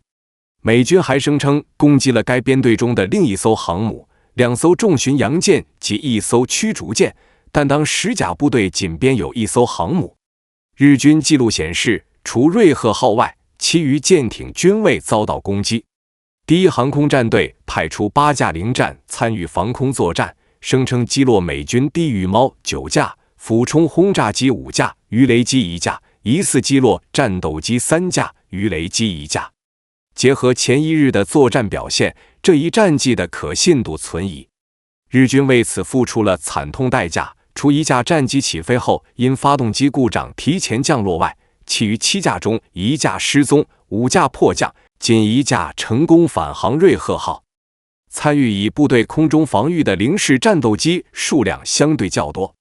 尽管29架战斗机为3艘航母提供护航仍显不足，但经历前一日惨重损失的乙部队能派出如此规模的战机已属不易，堪称近潜麾下可用力量。5点28分，隼鹰号、世宇号先后发出敌机来袭警报。5点35分，空战在距航母9公里的空域爆发。截至6点30分，日军有13架零战被击落，另有1架严重受损。见友军战机已对瑞鹤号形成足够攻击规模，列克星敦号舰载机大队转而将攻击目标锁定为隼鹰号。美军攻击机群遭遇日军零战与高射炮火的双重拦截，1架鱼雷机与1架地狱猫均被击落。轰炸机中队中队长拉尔夫·维莫斯少校宣称，至少11颗炸弹命中以部队 A 群北侧的航母，另有6颗炸弹造成近失损伤。但实际情况是，美军仅2颗炸弹命中目标。隼鹰号舰桥顶部的烟囱损毁殆尽，前方雷达被彻底炸毁。6颗近失弹属实在航母左后舷水线下方炸出多处破洞，空袭造成53名水兵阵亡。尽管隼鹰号仍能维持正常航速，却已彻底丧失战机起降能力。贝鲁森林号鱼雷机中队紧随约克城号航空大队之后，是首批抵达战场的部队之一。由于缺乏空中总指挥分配攻击目标，飞行员只能随机选择敌舰发起进攻。乔治·布朗中尉发现乙部队尚未遭到攻击，便率领分队脱离第一大队攻击机群，转向乙部队突进，将攻击目标锁定为飞鹰号。受航线限制，他们必须穿越护航舰艇构筑的外层防空火力网。当接近日军高射炮射程范围时，布朗分队突然散开。布朗本人飞向左前方，本杰明·泰德中尉飞向右前方，瓦伦·奥马克少尉飞向右后方。3人计划协同实施铁针攻势，合力攻击日军航母。在向飞鹰号舰首左舷发起攻击时，布朗的战机多次中弹，防空炮火撕裂了部分左翼，击穿了机身，机翼油箱迅速起火并蔓延。机枪手乔治·普拉兹与电报员爱丽丝·巴考克相继跳伞，布朗却坚持操控战机，在航母向左急转之际，于60米低空投下鱼雷。当时飞鹰号正实施左转，随即在右舷30度，距离34米处被鱼雷命中，巨大水柱冲天而起。飞鹰号舰尾机枪阵地的兵曹长鸭田光国听到战友高喊鱼雷来了，立即在心中计数，数到12时仍无动静，他刚松了口气，剧烈的爆炸便让航母震颤不已。原来是因为过度紧张，他的计数速度远超实际时间。泰德中尉在60米高度逼近至近距离后投下鱼雷，随后向左脱离，从飞鹰号与长门号之间低空掠过。奥马克中尉发起攻击时，飞鹰号已完成转向，他掠过长门号，在120米低空投放鱼雷，机组成员确认鱼雷命中。但事实上，仅有布朗投放的鱼雷成功命中目标。泰德的战机险些被2架零战击落，他迅速躲入云层向东飞行，最终突破敌机包围，与受损严重的布朗战机会合。此时，布朗战机的机腹已被烧成暗黑色，泰德试图引导战友跟上自己，但重伤的战机已开始下坠，无法维持航向。泰德清楚，若继续伴随布朗飞行，自身生存概率将大幅降低，最终不得不忍痛独自撤离。奥马克也曾与布朗相遇，起初为其导航，但重伤的战机已开始无规律乱撞，穿过一片云层后，奥马克便再也未能看到布朗的身影。事实上，正是布朗的牺牲，为美军此次薄暮攻击奠定了最大战果，也为各参战鱼雷机中队挽回了些许颜面。次日，布朗的2名部下巴考克与普拉兹分别被重巡洋舰堪培拉号与波士顿号的水上飞机救起。企业号俯冲轰炸机中队在拉梅奇少校率领下，同样率先发现了日军补给船队。见友军已展开攻击，拉梅奇当即率队维持原航向继续推进。20分钟后，程导指挥的以部队轮行编队出现在视野中。路易斯·邦格斯上尉率领3机编队随即向飞鹰号发起俯冲，他声称自己投下的454公斤炸弹成功命中目标，将航母飞行甲板后侧停放的战机炸成一片火海。唐纳德·刘易斯中尉称其炸弹命中航母右舷，塞西尔·梅斯特尔中尉则表示自己的炸弹落在长机命中点前方。霍伯特·格鲁比斯上尉的3机编队也同步向飞鹰号俯冲攻击，投下的炸弹中2颗造成近失损伤，1颗落点不明。遭到美军多支机群合力攻击的飞鹰号已然难逃覆灭命运。在航母附近海域漂浮的布朗部下巴考克与普拉兹全程见证了飞鹰号的终结。火势在舰体上迅速蔓延，整艘航母从舰首到舰尾都被火海吞噬，浓烟彻底笼罩了舰桥。据2人观察，飞鹰号先后发生3次剧烈爆炸，每次爆炸后都有巨大火球腾空而起，直冲天际。漂浮在航母周边的日军幸存者纷纷向反方向快速游离，避免被爆炸飞溅的碎片波及。夜幕降临时，已烧成巨大火炬的飞鹰号开始出现倾斜。一名落水的美军机枪手发现航母前部下沉，螺旋桨已然露出水面。数艘日军驱逐舰迅速驶抵现场，展开幸存者打捞作业。飞鹰号已无挽救可能，晚7点05分，舰长横井俊之下达弃舰命令。但鸭田光国与另外12名水兵仿佛未闻指令，坚持在接到明确撤离信号前坚守岗位。航母下沉速度不断加快，海水逐渐漫过鸭田所在的机枪阵地，他与幸存同伴才开始向栏杆移动。随后，他们纵身跃入海中。鸭田回头望去，舰体已火光冲天。为避免被沉船产生的漩涡卷入，鸭田拼尽全力向远处游去。晚7点28分，鸭田回望，只见飞鹰号如巨人手指般直指天空，发出一声骇人的闷响后，缓缓沉入海底。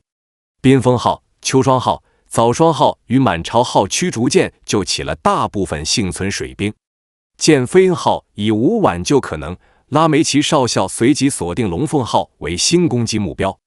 当时该航母正处于逆风规避航行状态，拉梅奇宣称自己与身后卡尔德唐普勒中尉投下的454公斤炸弹均成功命中，导致航母后甲板冒烟，机库起火。第3人投弹的奥利弗·哈巴德中尉仅取得近失弹战果。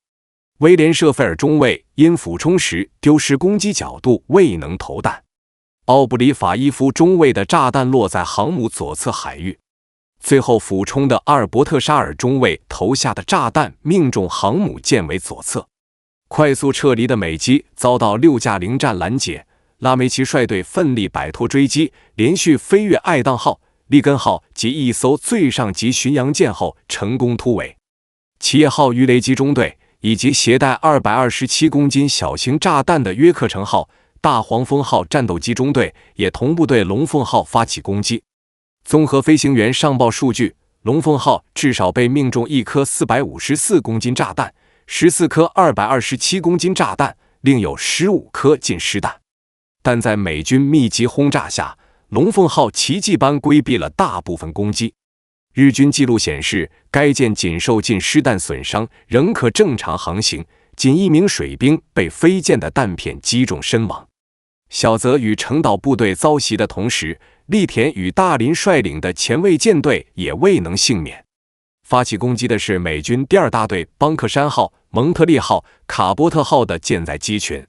下午4点55分，千代田号雷达率先捕捉到50公里外50度方向有不明飞行物快速逼近。5点30分，快速战列舰金刚号先以主炮，后以副炮对空射击，随后全舰所有高射炮均向美机来袭方向猛烈开火。见敌机逼近，位于编队中央的大和号立即换装对空3式弹，9门460毫米巨炮连续3轮齐射，射出27发人类战争史上口径最大的舰炮炮弹。这是大和号服役3年半以来的首次开火，这艘史上最大战列舰的处女秀，未对准海面敌舰，反而射向空中目标，堪称一种讽刺。参与此次攻击的美军战机包括9架地狱俯冲者、9架复仇者。飞行员声称命中5颗454公斤炸弹，16颗227公斤炸弹，2条鱼雷，另有1条鱼雷疑似命中，7颗炸弹造成近失损伤。在美军猛烈攻势下，千代田号迅速起火，所幸火势于5点48分被扑灭。甲板上2架零战被炸毁，1架零战与1架天山受损，20名水兵死亡，30人受伤。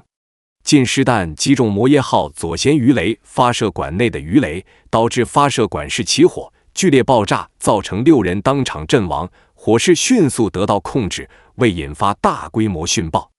此外，真名号被命中3颗227公斤炸弹及2颗近失弹，15名水兵死亡，19人受伤，但仍能维持27节航速。这艘开战初期就被美军宣称击沉于菲律宾近海的快速战列舰，生命力堪称顽强。薄暮攻击中，日军凶猛的防空炮火给美军飞行员留下了最深刻的印象。不少人回忆，不被击中就休想穿越这片弹幕。昏暗的天色下，各色夜光弹在空中交织飞舞，大口径炮弹爆炸产生的粉、蓝、白3色烟云笼罩了整个空域。客观而言，美军出动200余架战机，仅击沉日军1艘航母，这样的战绩说不上辉煌。就在美军发起攻势的同时，小野率领的日军小型机群也在竭力搜寻美军舰队。向东飞行至指定海域后，小野部毫无斩获。受视野条件恶劣影响，晚8点03分，原田贤次郎与藤井纯一驾驶的2架天山鱼雷机在空中相撞，6名机组成员全部阵亡。剩余5架日机中又有1架失踪，其余4架于晚10点25分后陆续返回舰队上空，却因航母受损无法降落，只能选择海上迫降，机组成员分别被朝云号、满潮号驱逐舰救起。日军此次最后的暗夜雷击行动以无果而终。综合美军20日傍晚的攻击战果，击沉日军航母飞鹰号，重创邮轮玄阳丸号、青阳丸号，击伤瑞鹤号、隼鹰号、千代田号、真名号、摩耶号、宿西号。此次进攻中，美军共击落日机28架，其中22架为地狱猫战斗机的战果，日军自身损失则高达65架。这一差距不难解释，攻击结束后，日军仅千岁号、瑞凤号的飞行甲板可正常起降，未被击落的日机多在战斗中受损，加之天色已晚，让本就白天起降事故频发的新手飞行员在恶劣条件下安全降落难度极大。美军此次作战损失飞机20架，包括8架地狱俯冲者、7架地狱猫、4架复仇者及1架无畏士。对美军而言，暗夜超长距离返航所带来的更大损失还在后续等待着他们。美军已绝尘远去，尽管连续2日战斗中几乎耗尽航空力量，小泽仍不愿轻易认输。由超级战列舰大和号、武藏号领衔的水面舰艇部队未遭严重损失。5点，小泽向栗田下达夜战命令，除留少数驱逐舰为航母护航外，其余所有水面舰艇临时编成游击部队，日落后向东追击歼敌。6点整，栗田下令游击部队以24节航速向东追击，企图通过夜战扭转颓势。追击途中，栗田目睹了南方20公里外已成燃烧火炬的青阳丸号。6点34分，判断夜战胜算渺茫的栗田于晚9点下令停止追击，掉头返航。大电号上的联合舰队司令部内，所有人都已认清阿号行动彻底失败的现实。参谋们就是否下令小泽撤退展开激烈争论。曾亲历中途岛海战的草鹿深知，战败将领主动提出撤退何其艰难。在草鹿看来，撤退与否不应由小泽自行决定。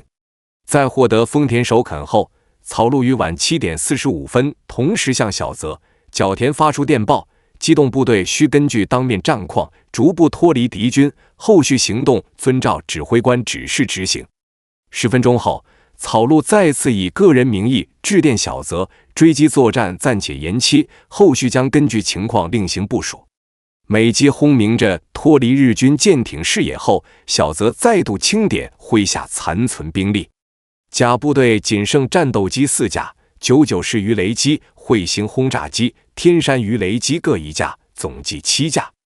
乙部队剩余战斗机11架，战斗轰炸机5架，天山鱼雷机1架，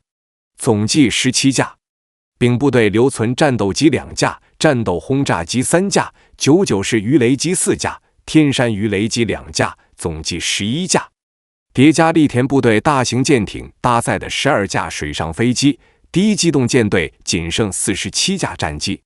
出击时气势浩荡的9艘航母，此刻仅余6艘，损失的3艘中，大凤号与祥鹤号均为日军绝对主力。这样的结局，对战前志在必得的日军而言，堪称惨败。身处前线的小泽，比任何人都清楚当下的窘迫处境。既然上司已连续2次发来撤退指令，他便顺势顺应指令。晚9点，小泽致电栗田，若夜战已无实施可能，即刻向西北方向退避。事实上，他发出指令时，栗田部早已做好掉头准备。9点05分，栗田向各部下令，因敌情不明，夜战胜算无望，暂向西北方向前出。明眼人都清楚，舰队驶向西北实则是撤退，而非前出日军指令的字面表述，颇具迷惑性。9点45分，小泽同时向丰田与栗田发出电报，明日清晨务必协助前卫舰队行动，机动部队航空兵力已近乎耗尽。所有日军舰船陆续调转航向，朝着数日前驶来的方向回撤。天色彻底暗透时，投进鱼雷炸弹的美军战机踏上了艰险的返航之路。此时，美军的空中协同组织已显著进步，完成攻击的各中队并未单独返航，而是在日军舰队东南方向的预定海域集结，结伴向东折返。这种编队返航模式大幅降低了飞机迷航的概率，对仅有1名机组成员的地狱猫战斗机而言尤为重要。这般协同素养，日军在战争初期便已具备，而当战争进入收官阶段，美军才刚刚达到这一水平。令人唏嘘的是，他们的对手此刻反倒丧失了这种能力。一进一退之间，胜负的天平已然倾斜，胜利对日军而言早已渐行渐远，遥不可及。近200架美军战机迅速在数架领队机周围集结，开启航行灯，向东飞行。海面寂静无声，空中战机发动机的轰鸣声经久不息。夜幕之下，无数红、绿、白3色航行灯交织成闪烁的彩带，缓缓向东方飘去，场面颇为壮观。海面漆黑如墨，让缺乏夜航经验的飞行员顺利降落绝非易事。除少数技术精湛的老手外，多数飞行员根本无法在黑暗中定位航母，更别说安全着舰。不少战机燃油濒临耗尽，飞行员纷纷开启识别灯，在夜空绝望盘旋，通过无线电急切呼叫航母指示方位，却因通信线路拥堵，始终得不到回应。部分飞行员无奈放弃着舰尝试，直接在海面迫降。旗舰作战情报中心的雷达屏幕上，代表战机的闪光点越来越密集，形势已然万分危急。列克星敦号飞行大队长恩斯特斯诺登中校快步冲上舰桥，向航空参谋威廉·威德哈尔姆急切喊道：“中校，我们必须为这些小伙子开灯，否则他们都会坠入海中。米切尔站起身，独自走进海图室，找了个角落坐下，一边默默吸烟，一边陷入沉思。他心里清楚，若下令解除灯火管制，开启探照灯，固然能让更多飞行员平安降落，也便于营救海上迫降人员，但此举会彻底暴露舰队位置，大概率招致日军潜艇乃至航空兵的偷袭，损失战机尚可承受，数百名机组成员的生命却绝不能放弃。米切尔深知，必须为他们的安全降落创造条件。这不仅是人道主义考量，更因为航母一旦失去舰载机，便不再是战力核心，反而会沦为累赘。短暂思忖后，米切尔毅然下定决心。他发出一道看似不合战术逻辑，却饱含人文关怀的命令：秃鹰，我是水兵本人，立即开灯。这句指令日后成为美国海军航空兵史上的经典名言。4分钟后，米切尔再次下令调整航向为逆风，即刻展开战机回收作业。命令通过 TBS 迅速传至各舰。很快，所有航母的航行灯、锚灯全部亮起，巨大的灯柱穿透夜幕，将飞行甲板映照得如同白昼。负责警戒的护航舰艇纷纷用127毫米主副炮向天空发射照明弹，菲律宾海上的灯火辉映，竟宛如一场盛大的狂欢节晚会。地狱俯冲者轰炸机燃油几近告罄，复仇者鱼雷机剩余燃油不足40升，绝大多数只能选择在海面迫降。地狱猫战斗机尚有150升左右燃油，若不出现过多延误，尚可从容排队等候降落。着舰引导官挥舞荧光棒，指引首批战机安全着舰。但随着返航战机不断增多，着舰秩序逐渐失控，引导官很难引导战机按序降落。按照指令，飞行员可在任意一艘航母降落，无需刻意返回母舰。首批靠近列克星敦号的6架战机顺利着舰，随后赶来的是一架来自大黄蜂号的地狱俯冲者。由于这架战机的着舰切入角度过陡，着舰信号官示意其重新复飞。可这名飞行员身负轻伤，燃油耗尽且极度疲惫，直接无视了指挥信号，再加上关闭发动机的时机稍晚，战机未能挂住阻拦索，径直撞上停在舰首的其他飞机，后座机枪手当场遇难。这起撞击事故最终造成2人死亡，6人受伤。2架战机无视邦克山号的指挥信号，争先抢降，酿成2人死亡、4人受伤的惨剧。另有一架复仇者鱼雷机在着舰过程中突然失控，撞翻前方一架地狱俯冲者，导致3人死亡、4人受伤。即便成功降落在自家航母，也不代表绝对安全。托姆中尉的地狱猫顺利降落在约克城号，尚未爬出座舱，一架来自大黄蜂号的地狱猫便重重砸在甲板上，连续反弹数次后，径直撞上托姆的战机，中尉当场丧生。与之形成鲜明对比，一架地狱猫与一架地狱俯冲者同时在企业号降落，出人意料的是，二者均安然无恙。战斗机恰巧勾住第2道阻拦索，轰炸机则挂住第5道，整个过程如同一场惊险的杂技表演。海面之上，最忙碌的当属护航驱逐舰，他们灵活穿梭，四处打捞落水飞行员。半小时后，夜空重归此前的沉寂。短短30分钟内，美军损失战机79架，或迫降海面，或在着舰时撞毁报废。49名机组成员就此失踪或殒命于事故。此次薄暮攻击，美军仅击沉日军1艘航母、2艘油轮，却付出了战机与飞行员大量折损的代价，堪称得不偿失。凭借果断下令开灯引导战机着舰的决策，米切尔赢得了舰队上下的一致赞誉。所幸周边海域并无日军潜艇活动，若因此招致1-2艘航母受损，对他的评价或许会截然不同。战机回收作业基本完成后，米切尔下令舰队以280度航向，16节航速继续向西追击。为搜寻并营救尚未脱险的机组成员，除第7大队外，其余3个航母大队各留1支驱逐舰分队，继续在海域展开打捞。米切尔同时向珍珠港的尼米兹上将发去电报，请求下令洛克伍德增派潜艇赶赴事发海域，协助打捞幸存人员。随后，米切尔通过 TBS 向斯普鲁恩斯汇报，判断敌军所有航母及多艘其他舰艇均已受损，我部将以16节航速航行，力求营救更多落水飞行员。此前为回收舰载机，第58特混舰队曾高速向东航行，与日军舰队的距离就此进一步拉开。加之大量驱逐舰分散在舰队轮行阵周边执行打捞任务，耽搁了不少追击时间，部分驱逐舰的燃油储备甚至将在次日清晨耗尽。6月21日凌晨，米切尔判定日军舰队大概率已脱离舰载机攻击半径，当即下令取消夜间攻击与跟踪任务。半小时后，水上飞机飞行员菲利克斯上尉发回侦察电文，于北纬16度30分、东经132度48分海域发现一支由约25艘舰艇组成的日军舰队，该舰队正以330度航向、15节航速行驶，舰尾拖曳出大片油迹。菲利克斯发现的正是小泽舰队。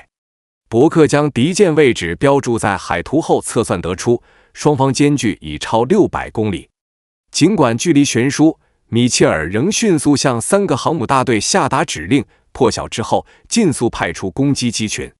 4点44分至5点34分，由202架舰载机构成的攻击编队腾空而起，机群包含83架地狱猫、44架地狱俯冲者、18架无畏士与57架副手者。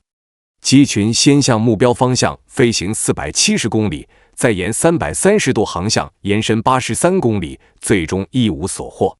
5点57分，另一架水上飞机传回新的侦察报告，于北纬17度30分、东经132度03分发现日军航母舰队。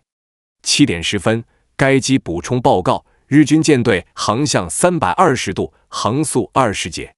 彼时双方距离约590公里，日军舰队正高速西撤，想在当日缩小双方距离，可能性微乎其微。7点整，米切尔致电斯普鲁恩斯，坦言追击希望渺茫，当前我部与敌军相距约670公里，若强行派遣攻击机群远程奔袭，战机返航时必将再度被迫海上迫降。以现有舰载机作战半径，已无法对目标实施有效打击。米切尔并未彻底放弃最后一线希望。为解决驱逐舰燃油告急的困境，他下令由航母与战列舰为驱逐舰实施海上应急补油。受海上加油作业拖累，李中将麾下的第7大队航速被迫降至11节。下午2点40分，第7大队航速逐步提升，印第安纳波利斯号脱离第3大队，加入第7大队序列。斯普鲁恩斯热切期盼能与李并肩作战，追击因受创而掉队的日军舰艇，重现特鲁克海战中单独率队出击的荣光。然而，在确认日军已远遁的消息后，斯普鲁恩斯判定穷寇难追。晚6点，他下令米切尔率部转向，沿北纬15度30分线以90度航向撤回塞班岛近海。至此，这场人类战争史上规模最大的航母对决正式落下帷幕。小泽舰队已然绝尘而去，美军赢得了这场被日方称为马里亚纳海战、美方称为菲律宾海战的辉煌胜利。此役美军付出的代价轻微，仅4艘舰艇受轻伤，损失战机130架，其中79架折损于最后的夜间着舰事故与海上迫降。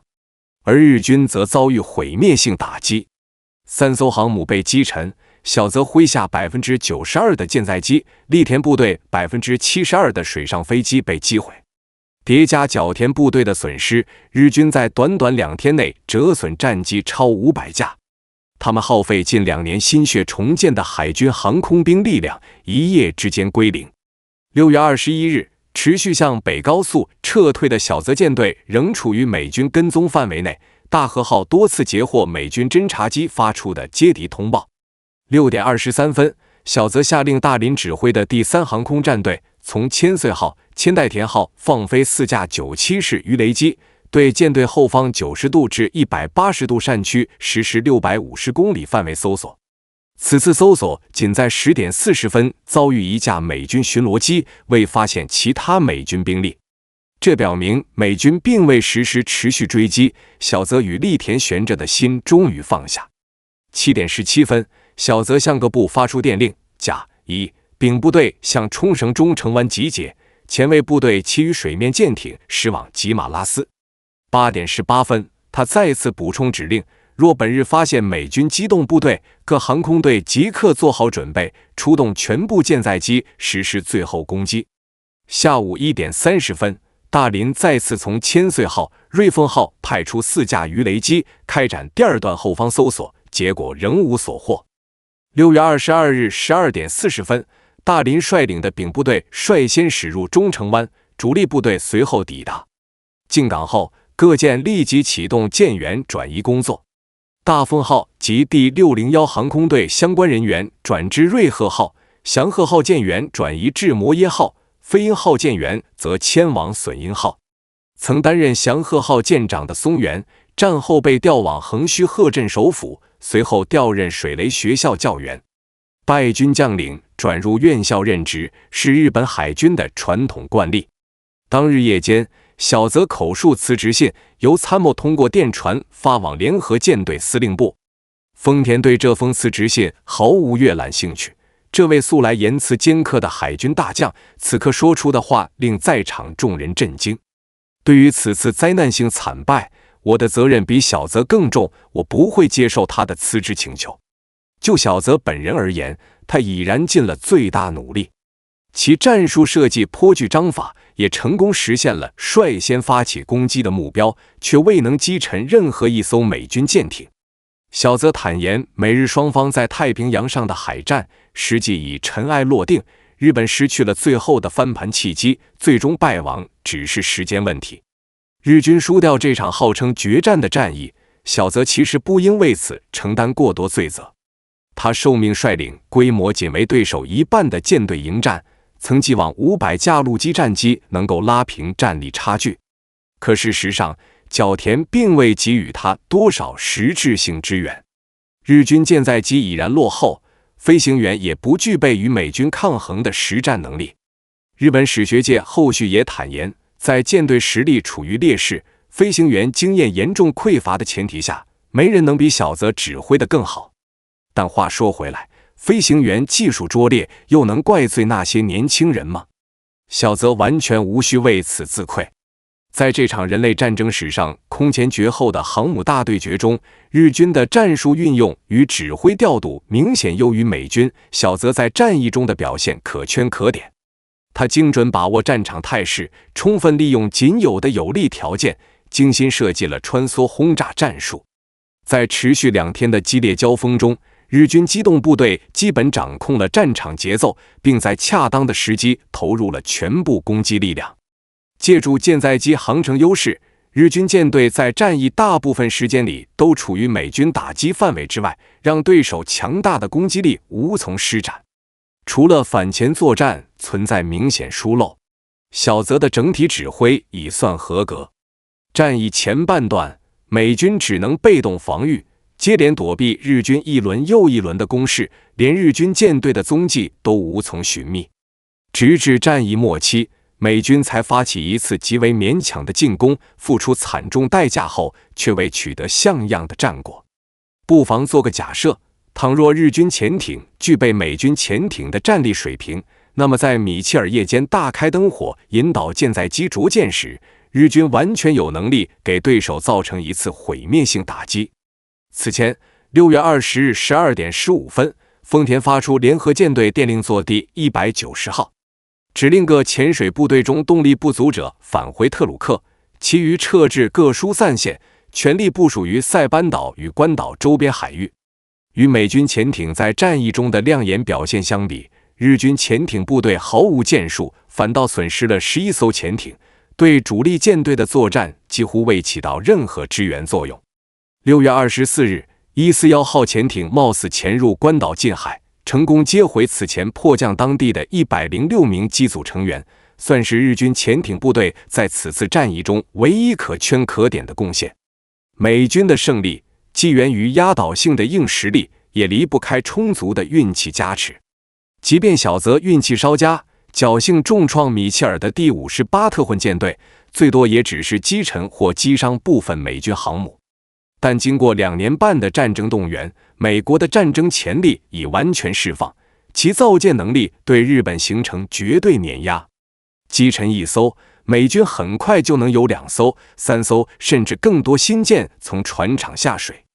一次战术层面的胜利根本无法扭转日本最终战败的结局。